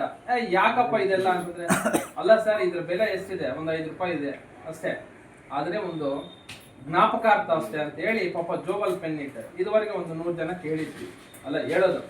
ಅಂತ ಸಮಯದಲ್ಲಿ ಈಗ ನಮ್ ದೇವರಾಜ್ ಸರ್ ಹೇಳಿದ್ರಲ್ಲ, ನನಗೆ ರೂಮ್ ಕೊಡದೇ ಇರ್ತಕ್ಕಂಥ ಪರಿಸ್ಥಿತಿಯನ್ನು ಕೂಡ ಎಷ್ಟು ಸಹಾಯ ಮಾಡಿದ್ರು ಅಂತಕ್ಕಂಥದ್ದು ಇಡೀ ಜೀವನ ಪರ್ಯಂತ ನಾನು ನೆನೆಸ್ಕೊಳ್ತೀನಿ, ಮರೆಯಕ್ಕಾಗಲ್ಲ ಅಂತಹ ಕಾರ್ಯಗಳಲ್ಲಿ ತಾವು ಇನ್ನ ವಿಶ್ರಾಂತಿ ಜೀವನದಲ್ಲಿ ಅಂತ ಕಾರ್ಯಗಳಲ್ಲಿ ತೊಡಸ್ಕೊಂಡು ಸಮಾಜಕ್ಕೆ ಒಳ್ಳೆ ಕಾರ್ಯಗಳನ್ನು ಮಾಡಿ ಅಂತ ಹೇಳ್ತಾ, ನೀವು ತಮ್ಮ ನಿವೃತ್ತಿ ಜೀವನ ಸುಖಕರವಾಗಿರ್ಲಿ, ಆರೋಗ್ಯಕರವಾಗಿರ್ಲಿ ಅಂತ ಹಾರೈಸ್ತಾ ನಮ್ಮೆಲ್ಲ ನೌಕರರ ಬಂಧುಗಳ ಪರವಾಗಿ ತಮಗೆ ಶುಭಾಶಯವನ್ನು ಹೇಳ್ತಾ ನನ್ನ ಮಾತನ್ನು ಚಂದ್ರಪ್ಪ ಅವರ ಒಂದು ಸೌಮ್ಯ ಸ್ವಭಾವ, ಅವರ ಸೇವೆಯನ್ನು ಗುರುತಿಸಿ ಅವರ ಬಗ್ಗೆ ಪ್ರಶಂಸನೀಯ ಮಾತುಗಳನ್ನು ಮಾತಾಡಿದ ಆಂಜನೇಯಪ್ಪ ಸರ್ ಅವರಿಗೆ ಧನ್ಯವಾದಗಳು ಅರ್ಪಿಸಿದ್ವಿ. ಈ ಕಾರ್ಯಕ್ರಮವನ್ನು ಕುರಿತು ನಮ್ಮ ರಾಜ್ಯ ಪರಿಷತ್ ಅಧ್ಯಕ್ಷರಾಗಿರ್ತಕ್ಕಂಥ ಶ್ರೀಯುತ ಸುರೇಶ್ ಅವರು 2 ಮಾತು ಮಾತಾಡಿ. ಎಲ್ಲ ಗಣ್ಯರ ಹಿರಿಯರೇ, ನನಗೆ ರಾಮಚಂದ್ರಪ್ಪ ಸರ್ ನೆನಪಾಗೋದು ನಮ್ಮ ಸೋಷಿಯಲ್ ಸಬ್ಜೆಕ್ಟು. ನಾವೆಲ್ಲ ಟ್ರೈನಿಂಗ್ ಒಟ್ಟಿಗೆ ಸೇರ್ತಿದ್ವಿ. ತುಂಬ ಎನ್ಕರೇಜ್ ಮಾಡ್ತಾರೆ. ಚಿಕ್ಕವರು ಅಂದರೂ ಕೂಡ ನಾವೆಲ್ಲ ಕಿರಿಯರು, ಯಾವುದೇ ಒಂದು ತರಬೇತಿ ಇರಲಿ ನೀವು ಮಾಡಿ ಚೆನ್ನಾಗಿ ಮಾಡ್ತೀರಾ ಅಂತ ಹೇಳೋರು. ಮತ್ತು ಯಾವುದೇ ನೋಟ್ಸ್ ಮಾಡಿದ್ರು ಫಸ್ಟ್ ಕಳಿಸ್ತಿದ್ದೆ ಸರ್ಗೆ, ಫೀಡ್ಬ್ಯಾಕ್ ಹೇಳ್ತಿದ್ರು, ಇಲ್ಲ ಬೆನ್ ತಟ್ಟಿದ್ರು, ಒಬ್ಳು ಒಂದು ಪ್ರಶಂಸೆ ಮಾಡ್ತಿದ್ರು. ಇನ್ನು ನೆನಪು ಇಟ್ಕೊಳ್ಳೋದು ಅಂದರೆ, ನಾವು ವ್ಯಾಲ್ಯೂಯೇಷನ್ಗೆ ಹೋಗ್ತಿದ್ವಿ. ಆವಾಗ ತುಂಬ ಆತ್ಮೀಯರೆಲ್ಲ ನಾವು ಚಿಂತಾಮಣಿಯವರು ಒಂದು ಟೀಮ್ ಆಗಿ ಎಲ್ರಿಗಿಂತ ಫಸ್ಟ್ ನಾವೇ ಮಾಡ್ತಿದ್ವಿ. ಸೊ ವ್ಯಾಲ್ಯೂಯೇಷನ್ ಮಾಡಿ ಎಂಟ್ರಿ ಮಾಡೋದು ಏನೇ ಇರಲಿ ಒಂದು ಟೀಮ್ ಆಗಿ ವರ್ಕ್ ಮಾಡ್ತಿದ್ರು. ಸೊ ಹಿರಿಯರಿಂದ ನಾವು ಕಲ್ತಂಥ ವಿಚಾರ ಏನಂದರೆ, ಯಾರೇ ಕಿರಿಯರಾಗಲಿ ಪ್ರತಿಭೆ ಇದ್ದರೆ ಅವರು ಪ್ರೋತ್ಸಾಹಿಸ್ತಿದ್ರು, ಎಲ್ಲರೂ ಎನ್ಕರೇಜ್ ಮಾಡ್ತಿದ್ರು. ಜೊತೆಗೆ ಏನೇ ಸಣ್ಣ ಪುಟ್ಟ ವ್ಯತ್ಯಾಸ ಇದ್ದರೆ ನಮಗೆ ತುಂಬ ತಿದ್ದಿದ್ದಾರೆ. ನಮ್ಮ ಸಬ್ಜೆಕ್ಟ್ ಅವರು, ನಾನು ಕೂಡ ಕಾರ್ಯಕ್ರಮಕ್ಕೆ ಹೋಗ್ಬೇಕಿತ್ತು ಸರ್, ಫೋನ್ ಮಾಡಿದರು. ಅವತ್ತು ಒಂದು ಶಾಲೆಯಲ್ಲಿ ಮುಖ್ಯವಾದ ಕಾರ್ಯಕ್ರಮ ಇರಲಿಲ್ಲ, ಬರಲಿಕ್ಕಾಗಿಲ್ಲ. ಸೊ ಇವತ್ತು ಎಲ್ಲ ಸೇರಿದ್ದಾರೆ. ಸರ್ ಅವರ ಒಂದು ಸರಳ ಮತ್ತು ತುಂಬ ಮೃದು ಸ್ವಭಾವ, ಯಾರನ್ನು ಯಾವತ್ತೂ ಕೂಡ ನೋಯಿಸಿಲ್ಲ. ನಾವು ಒಂದು 9 ವರ್ಷದಿಂದ ನೋಡ್ತಾ ಇದ್ದೀವಿ. ವ್ಯಾಲ್ಯೂಯೇಷನ್ ಅಷ್ಟೇ ಅಲ್ಲದೆ ಡೈಲಿ ಬೆಳಿಗ್ಗೆ ಸಿಗ್ತಿದ್ರು ನಮಗೆ. ವಾಕ್ ಮಾಡುವಾಗ ತುಂಬ ಮಾತಾಡ್ತಿದ್ವಿ ಸಬ್ಜೆಕ್ಟ್ ಬಗ್ಗೆ, ಇಲಾಖೆ ಬಗ್ಗೆ, ಜನರಲ್ಲಾಗಿ ಕೂಡ ತುಂಬ ವಿಚಾರಗಳನ್ನ ಹಂಚ್ಕೊತಿದ್ರು. ಸೊ ಅಂಥವ್ರ ಮಾರ್ಗದರ್ಶನ ಇನ್ನು ಹಿರಿಯರಿಗೆ ಸಿಗಲಿ. ಸರ್ ನಿವೃತ್ತಿಯಾಗಿದ್ರು ಸಹಿತ ದಯವಿಟ್ಟು ಶಾಲೆಗಳಿಗೆ ಭೇಟಿ ನೀಡಿ ನಿಮ್ಮ ಅನುಭವನ ಮಕ್ಕಳಿಗೆ, ಹೇಗೆ ನಮ್ಮ ಶ್ರೀನಿವಾಸ್ ಸರ್ ಅವರ ನಿವೃತ್ತಿ ಆದರೂ ಕೂಡ ಕನ್ನಡ ಸಾಹಿತ್ಯ ಪರಿಷತ್ ಅಧ್ಯಕ್ಷರಾಗಿ ಹಲವಾರು ಉಪಯುಕ್ತ ಕಾರ್ಯಕ್ರಮಗಳನ್ನು ಸಮಾಜಕ್ಕೆ, ಕನ್ನಡಕ್ಕೆ ಸೇವೆ ಸಲ್ಲಿಸೋ ಥರ ನೀವು ಕೂಡ ನಮ್ಮ ಸ್ಕೂಲ್ಗೆ ಬರ್ತಾರೆ ಸರ್, ವಾರಕ್ಕೊಂದಿನ. ಜ್ಞಾನಿಗಳಿದ್ದೀರಿ. ಸಮಾಜ ವಿಷಯದಲ್ಲಿ ಒಂದು ಹಿಡಿತಾ ಇದೆ ಸರ್ಗೆ, ತುಂಬ ಸಬ್ಜೆಕ್ಟ್ ನಾಲೆಡ್ಜ್ ಇದೆ. ಆ ರೀತಿ ಈಗ ಶಾಲೆಗಳಿಗೆ ಬಂದು ಮಕ್ಕಳಿಗೆ, ನಮ್ಮಂಥ ಕಿರಿಯರಿಗೆ ಮಾರ್ಗದರ್ಶನ ನೀಡ್ರಿ ಅಂತ ಹೇಳ್ತಾ ಈ ಕಾರ್ಯಕ್ರಮಕ್ಕೆ ಆಹ್ವಾನಿಸಿದಂಥ ನಮ್ಮ ಅಧ್ಯಕ್ಷರು ಮತ್ತು ಎಲ್ಲ ಸಂಘದ ಅಧ್ಯಕ್ಷರು, ಪದಾಧಿಕಾರಿಗಳಿಗೆ ನಾನು ಧನ್ಯವಾದಗಳನ್ನ ಅರ್ಪಿಸ್ತಾ, ಸರ್ ಅವರ ನಿವೃತ್ತಿ ಜೀವನ ಸುಖವಾಗಿರಲಿ. ಆ್ಯಕ್ಚುಲಿ ಅವ್ರು ರಿಟೈರ್ಡ್ ಅಂದಾಗ ನಾನು ನಂಬೋಕ್ಕಾಗಿಲ್ಲ, ಹೇಳಿದ್ವಿ ಸರ್ ಇನ್ನೂ ಒಂದು 5-6 ವರ್ಷ ಇರ್ಬೋದು ಅಂದ್ಕೊಂಡಿದ್ವಿ ನಾವು. ಸೊ ಸರ್ಗೆ ಇನ್ನಷ್ಟು ಆರೋಗ್ಯ ಚೆನ್ನಾಗಿರಲಿ, ಹೀಗೆ ಇರಲಿ, ನಗ್ನಗ್ತಾ ಇರಲಿ ಅಂತ ಆಶಿಸ್ತೀನಿ. ಧನ್ಯವಾದಗಳು. ಒಳ್ಳೆಯ ಒಂದು ಸಹಕಾರದೊಂದಿಗೆ ವೃತ್ತಿ ಜೀವನವನ್ನು ಮಾಡುವುದರಲ್ಲಿ ಸಹಕಾರ ಪಡ್ಕೊಂಡಂತಹ ರಾಮಚಂದ್ರಪ್ಪ ಸರ್ ಅವರಿಗೆ ಪ್ರಶಂಸೆಯ ಮಾತುಗಳನ್ನು ಮಾತಾಡಿದ ಸುರೇಶ್ ಅವರಿಗೆ ಧನ್ಯವಾದಗಳನ್ನು ಅರ್ಪಿಸ್ತೀವಿ. ಈಗ ನಮ್ಮ ಬಡ್ತಿ ಶಿಕ್ಷಕರ ಸಂಘದ ಅಧ್ಯಕ್ಷರಾದ ಶ್ರೀನಿವಾಸ್ ಅವರು 2 ಮಾತು ಮಾತಾಡಬೇಕಾಗಿ ವಿನಂತಿ. ಈ ಒಂದು ಸನ್ಮಾನ ಕಾರ್ಯಕ್ರಮದಲ್ಲಿ ಭಾಗವಹಿಸಿರುವಂತಹ ನಮ್ಮ ಪ್ರೌಢಶಾಲಾ ಪರಿಷತ್ ಸಂಘದ ಅಧ್ಯಕ್ಷರು. ಅಂದರೆ ಈ ಒಂದು ಕಾರ್ಯಕ್ರಮವನ್ನು ನಾವು ನಮ್ಮ ಶಿಕ್ಷಕರು, ಪ್ರೌಢಶಾಲಾ ಶಿಕ್ಷಕರು ಯಾರೇ ನಿವೃತ್ತಿ ಆದರೆ ಅವರಿಗೆ ಒಂದು ಸನ್ಮಾನ ಕಾರ್ಯಕ್ರಮವನ್ನು ಹಮ್ಮಿಕೊಳ್ಳುವಂಥದ್ದು ಕೆಲವು ವರ್ಷಗಳಿಂದ ನಾವು ನಿರಂತರವಾಗಿ ಮಾಡ್ತಾಯಿದ್ದೀವಿ. ಪ್ರತಿ ಸಾರಿ ಈ ವರ್ಷವೂ ಸಹ ನಮ್ಮ ಆನಂದ್ ಸರ್ ಅವರು, ಮೊನ್ನೆ ತಾನು ರಿಟೈರ್ಡ್ ಆಗಿರುವಂತಹ ಸುಬ್ರಹ್ಮಣ್ಯ ಸರ್ ಅವರು ರಿಟೈರ್ಡ್ ಆದಾಗಲೂ ಸಹ ಅವ್ರ ಮನೆಗೆ ಹೋಗಿ ಇದಕ್ಕೆ ಒಂದು ರೀತಿ ನಮಗೆ ನಮ್ಮ ಸಂಘದಕ್ಕಿಂತ ನಮ್ಮ ಸಿದ್ದಪ್ಪ ಸರ್ ಅವರು ಚೆನ್ನಾಗಿ ಜ್ಞಾಪಕ ಬರ್ತಾರೆ ಈ ಒಂದು ವಿಚಾರದಲ್ಲಿ. ಏಕೆಂದರೆ ಎಲ್ರಿಗೂ ಈ ಥರ ಒಂದು ನಿವೃತ್ತಿ ಆದಾಗ ಅಲ್ಲಿ ಸಿದ್ದಪ್ಪ ಸರ್ ಅವರು ಒಂದು ಸನ್ಮಾನ ಕಾರ್ಯಕ್ರಮ ಇರುತ್ತೆ ಅನ್ನೋಂಥದ್ದು ಎಲ್ರಿಗೂ ಗೊತ್ತಿರೋ ಆ ಥರ ವಿಚಾರ ಆಗ್ತಿದೆ. ಅದೊಂಥರ ತುಂಬ ಒಳ್ಳೆ ಮನಸ್ಥಿತಿಯನ್ನು ಇಟ್ಕೊಂಡಿರೋಂಥದ್ದು ಅಂಥವ್ರಿಗೆ ಬರೋ ಆಲೋಚನೆ ಅಂತ ಹೇಳ್ಬೋದು. ಹಾಗಾಗಿ ನಾವು ಸಹ ಇಂತಹ ಒಂದು ಇದನ್ನು ಮುಂದುವರಿಸೋಣ ಅನ್ನೋ ಒಂದು ಯೋಚನೆಯಿಂದ, ಯಾಕೆಂತಂದರೆ ಇನ್ನು ನಮ್ಮ ಇಲಾಖೆಯಿಂದ ಕೊನೆಯ ಕಾರ್ಯಕ್ರಮ ಅವರು ಮತ್ತೆ ಅವ್ರದ್ದೇ ಆದಂತಹ ಒಂದು ವೈಯಕ್ತಿಕ ಜೀವನವನ್ನು ನಡೆಸುವಂಥದ್ರಲ್ಲಿ ಸಲ್ಲಿಸಲಾಗ್ತಾರೆ. ಹಾಗಾಗಿ ನಮ್ಮ ಒಂದು ಹಿರಿಯರಾಗಿರುವಂತಹ ರಾಮಚಂದ್ರಪ್ಪ ಸರ್ ಅವರು ತುಂಬ ಸರಳವಾಗಿರುವಂತಹ, ಈಗಾಗಲೇ ಹೇಳಿದ ಹಾಗೆ ಅವ್ರನ್ನ ನೋಡಿದ್ರೇ ಒಂದು ರೀತಿ ಅವ್ರು ನೋಡಿದ್ರೇ ನಮ್ಮಲ್ಲಿ ಸಂತೋಷ ಬರುತ್ತೆ. ಆ ರೀತಿ ನೋಡ್ತಾ ಇದ್ದಾಗ ಅವಾಗಿಂದಲೂ ಸಹ ಅವ್ರು ಮಾತಾಡಿದ್ರು ಒಂಥರ ನಮ್ಮ ಮನಸ್ಸು ಅವಾಗ ಏನಾದರೂ ಕೋಪದ ಸ್ಥಿತಿನಲ್ಲಿದ್ರೂ ಸಹ ತುಂಬ ಶಾಂತವಾಗುವಂತಹ ಸ್ಥಿತಿ ಇರ್ತದೆ. ಅಂತಹ ಮೃದುವಾಗಿರುವಂತಹ ವ್ಯಕ್ತಿಗಳಾಗಿರುವಂಥವ್ರು. ಅವರ ಒಂದು ವಿಷಯದಲ್ಲಿ ಈಗಲೂ ಸಹ ರಿಟೈರ್ಡ್ ಆದ್ರೂ ಸಹ ಈ ವರ್ಷವೂ ಪೂರ್ತಿ ಶಾಲೆಯಲ್ಲಿ ಮಕ್ಕಳಿಗೆ ಅದು ತೊಂದರೆ ಆಗಬಾರ್ದು ಅನ್ನೋಂಥ ವಿಚಾರದಲ್ಲಿ ಪೂರ್ತಿಯಾಗಿ ಈ ವರ್ಷ ನಾನೇ ಮಾಡ್ತೀನಿ ಅನ್ನುವಂತಹ ಒಂದು ನಿರ್ಧಾರ ಮಾಡಿರುವಂಥದ್ದು. ಅಂದರೆ ಅದು ಇಂತಹ ಒಳ್ಳೆಯ ವ್ಯಕ್ತಿಗಳು. ಹಾಗಾಗಿ ಅವರು ಈಗಾಗಲೇ ಶಾಲೆಯಲ್ಲೂ ಸಹ ಕರೆದು ಎಲ್ಲರಿಗೂ ಸಹ ತುಂಬ ಒಳ್ಳೆಯ ಕಾರ್ಯಕ್ರಮವನ್ನು ಮಾಡಿ ಎಲ್ಲರಿಗೂ ಸಹ ಊಟ ಹಾಕಿ ಎಲ್ಲ ಇದು ಮಾಡಿ ತುಂಬ ಸಂತೋಷ ಆಯಿತು.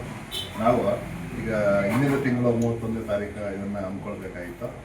ಈಗ ಒಂದು ತಿಂಗಳಾದಮೇಲೆ ಮತ್ತೆ 31ನೇ ತಾರೀಕು ಬಂತು. ಒಟ್ಟಿನಲ್ಲಿ ಇದೇ ತಿಂಗಳಲ್ಲಿ ನಾವು ಕಾರ್ಯಕ್ರಮವನ್ನು ಮಾಡಿ ಮುಗಿಸ್ತಾ ಇದ್ವಿ. ನೆಕ್ಸ್ಟ್ ಮುಂದಿನ ತಿಂಗಳು ಇನ್ನೊಬ್ಬ ಶಿಕ್ಷಕರು ನಿವೃತ್ತಿ ಆಗುವಂತಹ ಒಂದು ವಿಚಾರ ಇದೆ. ಜನವರಿ ತಿಂಗಳಲ್ಲಿ ಶಿವಪ್ಪ ಸರ್ ಅವರು, ಗಂಜೂರು ಪ್ರೌಢಶಾಲೆಯ ಶಿಕ್ಷಕರಾಗಿರುವಂಥ ಶಿವಪ್ಪ ಸರ್ ಅವರು ನಿವೃತ್ತಿ ಆಗಿದ್ದಾರೆ. ಅವಾಗೂ ಸಹ ನಾವು ಆದಷ್ಟು ಬೇಗ, ಇಷ್ಟು ತಡ ಮಾಡಿದಿರ ಜನವರಿ ತಿಂಗಳಲ್ಲೇ ನಾವು ಕಾರ್ಯಕ್ರಮವನ್ನು ಮಾಡಿ ಅವ್ರಿಗೂ ಸಹ ನಾವು ನಿವೃತ್ತಿ ಸನ್ಮಾನ ಕಾರ್ಯಕ್ರಮವನ್ನು ನಡೆಸ್ಕೊಳ್ಳೋಣ. ನೀವೆಲ್ಲರೂ ಸಹ ಕರೆದ ತಕ್ಷಣ ಈ ಒಂದು ಕಾರ್ಯಕ್ರಮಕ್ಕೆ ಸಂತೋಷದಿಂದ ಆಗಮಿಸಿ ನಮ್ಮ ಎಲ್ಲ ಕಾರ್ಯಗಳನ್ನು ಬದಿಗಿಟ್ಟು ಆಗಮಿಸಿ ಇಲ್ಲಿ ಸನ್ಮಾನ ಕಾರ್ಯಕ್ರಮ ನಡೆಸಿಕೊಳ್ಳೋದಕ್ಕೆ ಬಂದಿದ್ದೀರಾ. ಹಾಗೆ ನಿಮ್ಮೆಲ್ಲರ ಪರವಾಗಿ ಗೌರವಾನ್ವಿತರಾಗಿರುವಂಥ ರಾಮಚಂದ್ರಪ್ಪ ಸರ್ ಅವರಿಗೆ ದೇವರು ಮುಂದಿನ ದಿನಗಳಲ್ಲಿ ಅವ್ರಿಗೆ ಒಳ್ಳೆಯ ಆರೋಗ್ಯವನ್ನು, ಈಗಲೂ ಸುರೇಶ್ ಸರ್ ಹೇಳ್ದಂಗೆ ಇನ್ನೊಂದು 5-6 ವರ್ಷ ಅವ್ರಿಗೆ ಸರ್ವಿಸ್ ಇತ್ತೇನೋ ಅನ್ನೋ ರೀತಿಯಲ್ಲಿ ಈಗಲೂ ಅಷ್ಟೊಂದು ಆ್ಯಕ್ಟಿವ್ ಆಗಿದ್ದಾರೆ. ಹಾಗಾಗಿ ದೇವರು ಇದೇ ಥರ ಆರೋಗ್ಯವನ್ನು ಕೊಟ್ಟು ಸಹ ಅವರು ಮಾರ್ಗದರ್ಶನವನ್ನು ಎಲ್ಲರಿಗೂ, ಶಿಕ್ಷಕರಿಗೆ ಮತ್ತು ಮಕ್ಕಳಿಗೂ ಸಹ ಅವರಿಗೆ ಸಿಗಲಿ ಅಂತ ಆಶಿಸ್ತಾ ಅವ್ರಿಗೆ ಮತ್ತೊಮ್ಮೆ ಅಭಿನಂದನೆಗಳನ್ನು ಸಲ್ಲಿಸ್ತಾ ನಾನು ಮಾತನಾಡ್ತೀನಿ. ಶ್ರೀನಿವಾಸ್ ಅವರು ನಮ್ಮ ಸಂಘದ ಸೇವಾ ಮನೋಭಾವನೆಯನ್ನು ಪ್ರಶಂಸಿಸುತ್ತಾ ಇದನ್ನು ಹೀಗೆ ನಾವು ಮುಂದುವರಿಸಿಕೊಂಡು ಪ್ರತಿಯೊಬ್ಬರನ್ನು ಕೂಡ ಗೌರವಿಸೋಣ ಅಂತ ಹೇಳುತ್ತಾ, ಮತ್ತು ರಾಮಚಂದ್ರಪ್ಪ ಅವರ ಸೇವೆಯನ್ನು ಕೂಡ ಗೌರವಿತವಾಗಿ ಅವರು ವೃತ್ತಿ ಜೀವನವನ್ನು ನಡೆಸ್ಕೊಂಡು ಬಂದಿರುವುದನ್ನು ಪ್ರಶಂಸಿಸುತ್ತಾ ಮಾತಾಡಿದ ಶ್ರೀನಿವಾಸ್ ಅವರಿಗೆ ಈ ಒಂದು ಕಾರ್ಯಕ್ರಮ ಪರವಾಗಿ ಧನ್ಯವಾದಗಳನ್ನು ಅರ್ಪಿಸ್ತಾ ಇದ್ವಿ. ಈಗ ತಾನೇ ಈ ಕಾರ್ಯಕ್ರಮಕ್ಕೆ ಆಗಮಿಸಿರುವಂತಹ ನಮ್ಮ ಪ್ರಾಥಮಿಕ ಶಾಲಾ ಶಿಕ್ಷಕರ ಸಂಘದ ಅಧ್ಯಕ್ಷರಾದ ಸಂಘದ ಪ್ರೌಢ ಒಂದು ಕಾರ್ಯಕ್ರಮ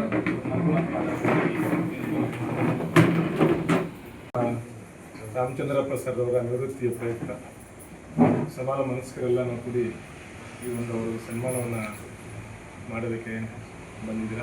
ನಾವು ಕೂಡ ಬಂದಿದ್ದೀವಿ. ಸೊ ಹಾಗಾಗಿ ನಮ್ಮ ರಾಮಚಂದ್ರಪ್ಪ ಸರ್ ಅವರು ಮೊದಲು ಪ್ರಾಥಮಿಕ ಶಾಲಾ ಶಿಕ್ಷಕರಾಗಿ ನೇಮಕ ಆಗಿತ್ತು.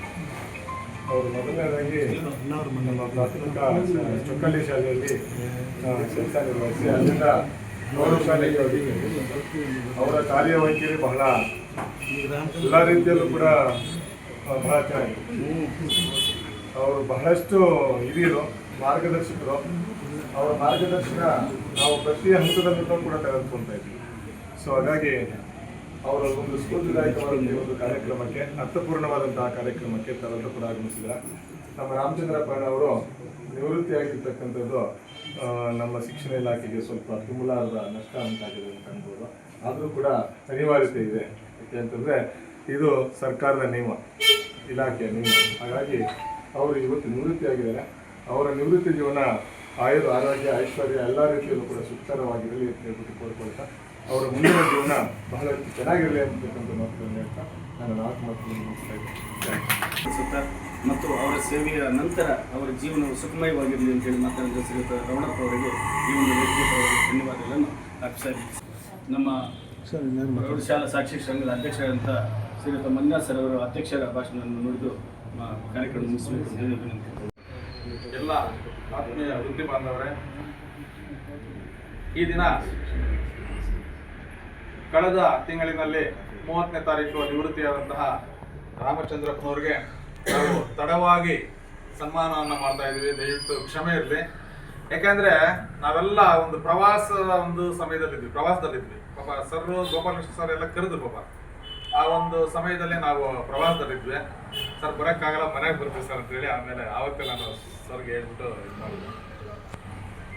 ರಾಮಚಂದ್ರಪ್ಪನವರು ನಾವು ಸುಮಾರು 30 ವರ್ಷಗಳ ಅವಿನಾಭಾವ ಸಂಬಂಧ. ನಾನು ಗಂಜಿಗುಂಟೆಗೆ ಮೊದಲ ಬಾರಿಗೆ ನಾನು ಪ್ರಾಥಮಿಕ ಶಾಲಾ ಶಿಕ್ಷಣ ಸೇವೆಗೆ ಸೇರಿದಾಗ ನಮಗೆ ರಾಮಚಂದ್ರಪ್ಪ ಸರ್ ಆಗಲೇ ನಮಗೆ ಪರಿಚಯ ಆಯಿತು. ಯಾಕಂದರೆ ಆಗೆಲ್ಲ ನಾವಿಲ್ಲಿ ನಮ್ಮ ಹೆಡ್ ಮಾಸ್ಟರ್ ಮನೆ ಹತ್ರ ಇದ್ದರು. ಅವರ ಮಕ್ಕಳ ಮುಖಾಂತರ ನಮ್ಗೆ ರಾಮಚಂದ್ರ ಸರ್ ಪರಿಚಯ ಇದ್ರು. ಆವತ್ತಿಂದ ಹೇಗಿದ್ದೀವೋ ಇವತ್ತು ಕೂಡ ನಾವು ಅದೇ ರೀತಿ ಅಂತ ಒಬ್ಬ ಸೃಜನಶೀಲ ವ್ಯಕ್ತಿತ್ವವನ್ನು ಹೊಂದಿದಂತಹ ರಾಮಚಂದ್ರಪ್ಪನವರು ಪ್ರಾಥಮಿಕ ಶಾಲೆಯಲ್ಲಿ ಹಾಗೂ ಭರ್ತಿ ಹೊಂದಿದ ನಂತರ ಪ್ರೌಢಶಾಲೆಯಲ್ಲಿ ಕೂಡ ಅಷ್ಟೇ ಹಸನ್ಮುಖರಾಗಿ ಅವರ ಸೇವೆ ಅನನ್ಯವಾದದ್ದು. ಯಾಕೆಂದರೆ ಅವರು ಆವತ್ತಿನಿಂದಲೂ ಅವರು ಯಾವಾಗಲೂ ಅಷ್ಟೇ ನಗುಮುಖ, ಅವರು ಸೀರಿಯಸ್ ಆಗಿರೋದು ನಾನು ನೋಡೇ ಇಲ್ಲ. ಯಾಕೆಂದರೆ ನಾವು ಸಾಕಷ್ಟು ಪ್ರವಾಸಗಳು ಕೂಡ ಹೋಗ್ತಾ ಇದ್ವಿ ಜೊತೆಯಲ್ಲೇ.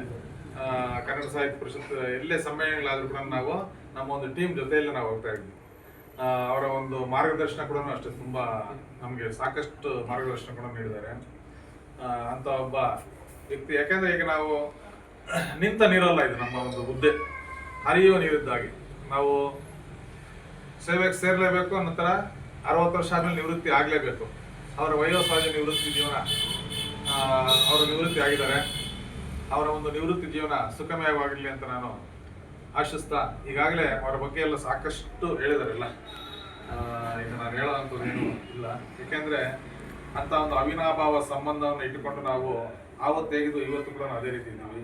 ನಮ್ಮ ಸುರೇಶ್ ಸರ್ ಹೇಳಿದ್ರು ಆ ಒಂದು ವಿಷಯದ ಒಂದು ಸಂಪನ್ಮೂಲ, ಅದೇ ರೀತಿ ನಮ್ಮ MN ಸರ್ ಹೇಳಿದ್ರು ಅವರ ಒಂದು ವ್ಯಕ್ತಿತ್ವ, CV ಸರ್ ಹೇಳಿದ್ರು ಅವರ ಒಂದು ಜೊತೆಯಲ್ಲೇ ಓದಿದಂಥ ಒಂದು ಅನುಭವಗಳು, ಸಾಕಷ್ಟು ಎಲ್ಲದನ್ನು ಕೂಡ ಅವರು ನಮ್ಮ ದೇವರಾಜ್ ಸರ್ ಹೇಳಿದ್ರು. ಯಾಕೆಂದರೆ ಅಂಥ ಒಂದು ಪರಿಸ್ಥಿತಿಯಲ್ಲಿ ಆ ಒಂದು ವಸತಿ ಸೌಕರ್ಯವನ್ನು ಕೊಟ್ಟದ್ದು ಇವತ್ತು. ಯಾಕಂದರೆ ಅಂಥದ್ದನ್ನು ನಾವು ಸಾಯೋತನಕ ಮಾಡೋಕ್ಕಾಗಲ್ಲ.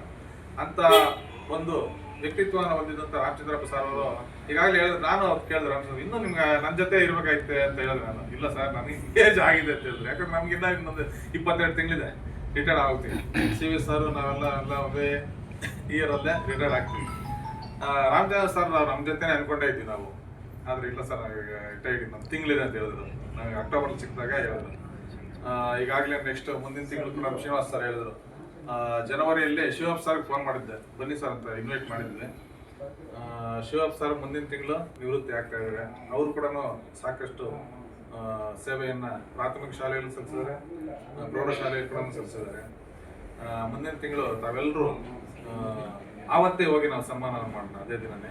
ಎಲ್ಲರೂ ದಯವಿಟ್ಟು ಅವತ್ತೆಲ್ಲರೂ ಬರಬೇಕು ಅಂತ ನಾನು ಮತ್ತೆ ಆಹ್ವಾನಿಸ್ತಾ, ರಾಮಚಂದ್ರಪ್ಪ ಸರ್ ಅವರ ಒಂದು ನಿವೃತ್ತಿ ಜೀವನ ಸುಖಮಯವಾಗಿರಲಿ ಅಂತ ಹೇಳ್ತಾ, ಭಗವಂತನ ಅವರಿಗೂ ಅವರ ಕುಟುಂಬರಿಗೂ ಎಲ್ಲರೂ ಆಯುರಾರೋಗ್ಯೇಶ್ವರ ನೀಡಿ ಅವರನ್ನು ಕಾಪಾಡಲಿ ಅಂತ ಹೇಳ್ತಾ ನನ್ನ ಮಾತನ್ನು ಅಧ್ಯಕ್ಷರು ನುಡಿದಂಥ ಶ್ರೀಯುತ ಮಂಜುನಾಥ್ ಸರ್ ಅವರಿಗೆ ಧನ್ಯವಾದಗಳನ್ನು ಅರ್ಪಿಸುತ್ತಾ, ನಾನು ಕೂಡ ಆವತ್ತು ಭಾಗವಹಿಸಬೇಕಾಗಿತ್ತು ಕಾರ್ಯಕ್ರಮಕ್ಕೆ. ಅಲ್ಲಿ ಆವತ್ತೇನೆ ನಮ್ಮ ಸ್ಕೂಲಲ್ಲಿ ಕೂಡ ಕನ್ನಡ ರಾಜ್ಯೋತ್ಸವ ಮತ್ತು ಶಾಲಾ ವಾರ್ಷಿಕ ಸಮಾರಂಭವನ್ನು ಆಯೋಜಿಸಿದ್ದೆ. ನಾನು ಕೂಡ ಬರೋಕ್ಕಾಗಲಿಲ್ಲ, ದಯವಿಟ್ಟು ಕ್ಷಮಿಸಬೇಕು ಮಾಡಿದ್ರಿ. ಅದಕ್ಕಾಗಿ ಕ್ಷಮೆ ಯಾಚಿಸುತ್ತಾ ನೀವು ಎಲ್ಲ ಜೀವನದಲ್ಲಿ ವೃತ್ತಿ ಜೀವನದಲ್ಲಿ ಸುಖಮಯವಾಗಿರಬೇಕು ಅಂತೇಳಿ ಭಾವಿಸ್ತಾ ಈಗ ಮುಂದಿನ ಕಾರ್ಯಕ್ರಮವರೆಗೂ ಎಲ್ಲರೂ ಸೇರಿ ಸನ್ಮಾನ ಮಾಡೋಣ.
ಸರ್, ಎಲ್ಲ ಆತ್ಮೀಯರೇ ಹಾಗೂ ನನ್ನ ವೃತ್ತಿ ಬಾಂಧವರೇ, ಈ ದಿವಸ ನನ್ನ ವಯೋ ನಿವೃತ್ತಿಯನ್ನು ಪರಿಗಣಿಸಿ ಒಂದು ಬೀಳ್ಕೊಡುಗೆ ಸಮಾರಂಭಕ್ಕೆ ತಾವೆಲ್ಲರೂ ಇಲ್ಲಿಗೆ ಆಗಮಿಸಿದ್ದಕ್ಕೆ ಮೊದಲನೇದಾಗಿ ನಿಮ್ಮೆಲ್ಲರಿಗೂ ನನ್ನ ಹೃದಯಪೂರ್ವಕ ಅಭಿನಂದನೆಗಳು.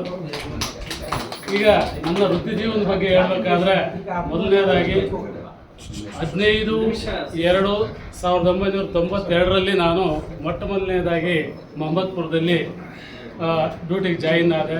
ಅಲ್ಲಿ ನಾನು ಯಾವ ರೀತಿ ಅದನ್ನು ನಮ್ಮೂರಿಗಿಂತ ಹೆಚ್ಚಾಗಿ ಇದುವರೆಗೂ ಅವರು ನನಗೆ ಗುರುಸ್ತಾರೆ. ಅಲ್ಲಿ ನನಗೆ ಮುನಿವೀರಪ್ಪ ರೆಡ್ಡಿ ಅಂತ ಒಬ್ಬ ಟೀಚರ್ ಇದ್ದರು.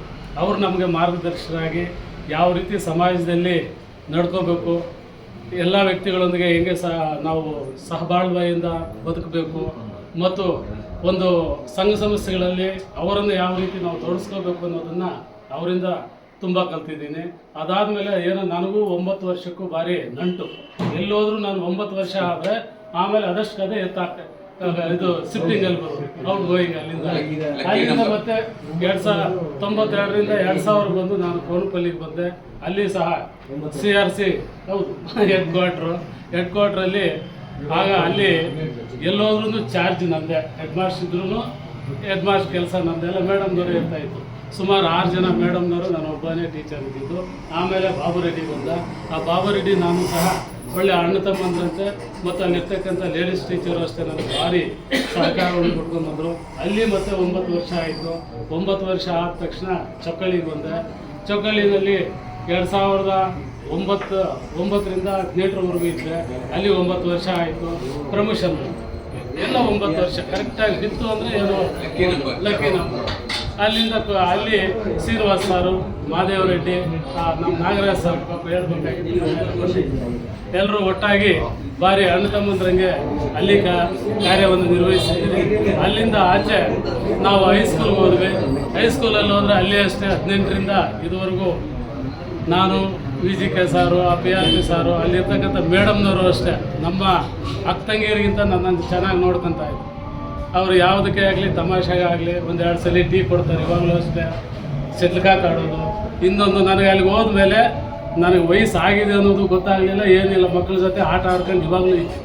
ಅದಕ್ಕಾಗಿ ಇವಾಗಲೂ ಇನ್ನು 2 ದಿವಸ ಮೊದಲು ಆಡೋದಕ್ಕಾದರೂ ಹೋಗ್ತಾ ಇದ್ದೀನಿ. ಆ ರೀತಿ ನೋಡ್ಕೊಂಡಿದ್ದಾರೆ. ಇಷ್ಟೆಲ್ಲ ಆದರೂ ನನಗೆ ಪ್ರೈಮರಿನಲ್ಲಿ ಅಷ್ಟೇ ಜನಮೆಚ್ಚಿದ ಶಿಕ್ಷಕ ಕೊಟ್ಟಿದ್ದಾರೆ. ಮತ್ತು ಇದು NPGL ವತಿಯಿಂದ ಉತ್ತಮ ಶಿಕ್ಷಕ ಪ್ರಶಸ್ತಿನೂ ಕೊಟ್ಟಿದ್ದಾರೆ. ಅದು ಪ್ರೈಮರಿ ನನಗೆ ಕೊಟ್ಟು ನಾನು ಮಾಡಿರ್ತಕ್ಕಂಥ ಒಂದು ಸೇವೆಯನ್ನು ಗುರುತಿಸಿದ್ದಾರೆ. ಅದರ ಜೊತೆಗೆ ಇಲ್ಲಿ ಹೈಸ್ಕೂಲ್ ಬಂದ ಮೇಲೆ ಅಷ್ಟೇ ನಮ್ಮ ಕನ್ನಡ ಸಾಹಿತ್ಯ ಸಮ್ಮೇಳನದಲ್ಲಿ ನಾನು ರಾಜಕೀಯಗೂ ನನಗೆ ದೂರ ನಾನು ಬರೋದೇ ಇಲ್ಲ ಅಂದಾಗ ನಮ್ಮ ದೇವರಾಜ್ ಸರ್, ಅಣ್ಣ ನೀವು ಯಾವುದರಲ್ಲಿ ಬರೋದು, ನಾವಿರಾಗ ಬಂದರೆ ಅಂತೇಳಿ ಮೊದಲನೇದಾಗಿ ಸಾಹಿತ್ಯ ಸಮ್ಮೇಳನದಲ್ಲಿ ಕನ್ನಡ ಸಾಹಿತ್ಯ ಪರಿಷತ್ತಲ್ಲಿ ನನ್ನನ್ನು ಗಡಿನಾಡು ಕನ್ನಡಿಗ ಅನ್ನೋ ಒಂದು ಪೋಸ್ಟ್ ಕೊಟ್ಟರು. ಇದುವರೆಗೂ ಆ ಪೋಸ್ಟ್ ಹಂಗೆ ಬರ್ತಾನೆ ಇದೆ ನನ್ನ ಹೆಸರು ಕನ್ನಡಿಗ ಅಂತ. ಆಮೇಲೆ ಅಲ್ಲಿಂದ ಏನಾಯಿತು ಅಂದರೆ ಇದೆಲ್ಲ ಇಲ್ಲಿ ಆಮೇಲೆ ಸಹ ಶಿಕ್ಷಕರ ಸಂಘದಲ್ಲಿ ನಮ್ಮ ನಾಮಿನೇಟೆಡ್ ಮಾಡ್ಕೊಂಡಿದ್ದಾರೆ. ಪ್ರೌಢಶಾಲಾ ಶಿಕ್ಷಕರ ಸಂಘದಲ್ಲೂ ಅದರಲ್ಲೂ ಸಹ ನಾನು ನಾಮಿನೇಟೆಡ್ಡು. NGOಸಲ್ಲಿ ಸಹ ನಾನು ನಾಮಿನೇಟ್ ಆಗಿ ಮಾಡ್ಕೊಂಡಿದ್ದಾರೆ. ಇದಕ್ಕೆಲ್ಲ ನಮ್ಮ ಮಂಜುನಾಥ್ ಸಾರು, ಆಮೇಲೆ ಶ್ರೀನಿವಾಸ್ ಸಾರು, ಈ ಶ್ರೀನಿವಾಸು ಮತ್ತು ದೇವರಾಜು ಇವರೆಲ್ಲ ಒಂದು ಜನರಲ್ಲಿ ಗುರುಸ್ಕೊಳ್ಳೋದಕ್ಕೆ ಅವಕಾಶವನ್ನು ಮಾಡಿಕೊಟ್ಟಿದ್ದಾರೆ. ಇಷ್ಟಾದರೂ ಸಹ ನನ್ನ ಒಂದು ಜೀವನದ ಒಂದು ಟರ್ನಿಂಗ್ ಪಾಯಿಂಟ್ ಅಂದರೆ, ನಾವು ಪ್ರೈಮರಿ ಓದ್ಕೊಂಡು ಸುತ್ತೂರು ಹೋದೆ. ನಾನು ಓದಿದ್ದು ಸಬರ್ಮತಿ ಸ್ಕೂಲಲ್ಲಿ.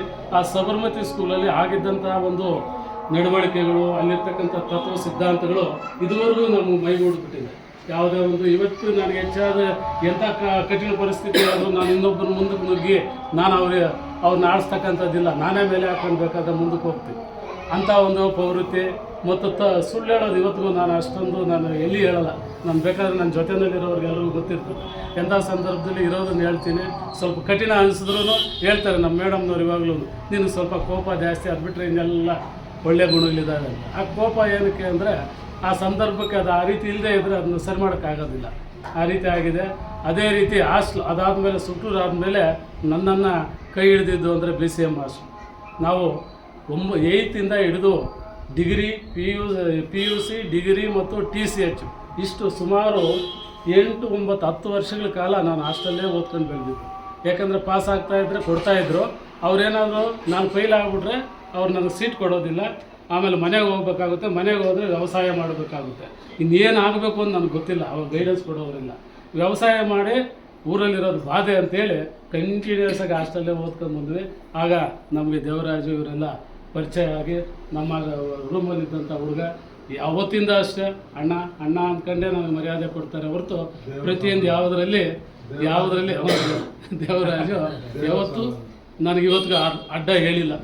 ಅಡ್ಡ ಹೇಳ್ದಂಥ ವ್ಯಕ್ತಿನೂ ಅಲ್ಲ. ಅದಾದಮೇಲೆ ಇಲ್ಲಿ ಬಂದಿರತಕ್ಕಂಥ ನಮ್ಮ CV, ನನ್ನ B.Ed ಕ್ಲಾಸ್ಮೇಟು ಇವರು ಮಂಜು ನಮ್ಮ ಹಾಸ್ಟೆಲ್ ಹುಡುಗ. ಅಲ್ಲಿ ನಾವೆಲ್ಲ ಡಿಗ್ರಿನಲ್ಲಿದ್ದವಾಗ ಒಂದು ನಿಕ್ರ ಹಾಕೊಂಡು ಓಡಾಡ್ಕೊಂಡಿದ್ದಂಥವ್ರು ಇವತ್ತು ನಮಗಿಂತ ಉನ್ನತ ಮಟ್ಟಕ್ಕೆ ಹೋಗ್ತಾ ಇದ್ದಾರೆ. ಸಂತೋಷ. ಎಲ್ಲ ಅದೇ ಆಯಿತು. ಶ್ರೀನಿವಾಸ್ ಸಾರು ಇಲ್ಲಿದ್ದಂಥವ್ರೆ, ನಮ್ಮ ಮನೆ ಪಕ್ಕದಲ್ಲಿ ಅವ್ರ ಮಕ್ಕಳು ನಮ್ಮವ್ರಿಗೆ ಭಾರಿ ಒಡನಾಟ. ಅವರವರು ನಮ್ಮವರೆಲ್ಲ ಇದ್ದಿದ್ದು.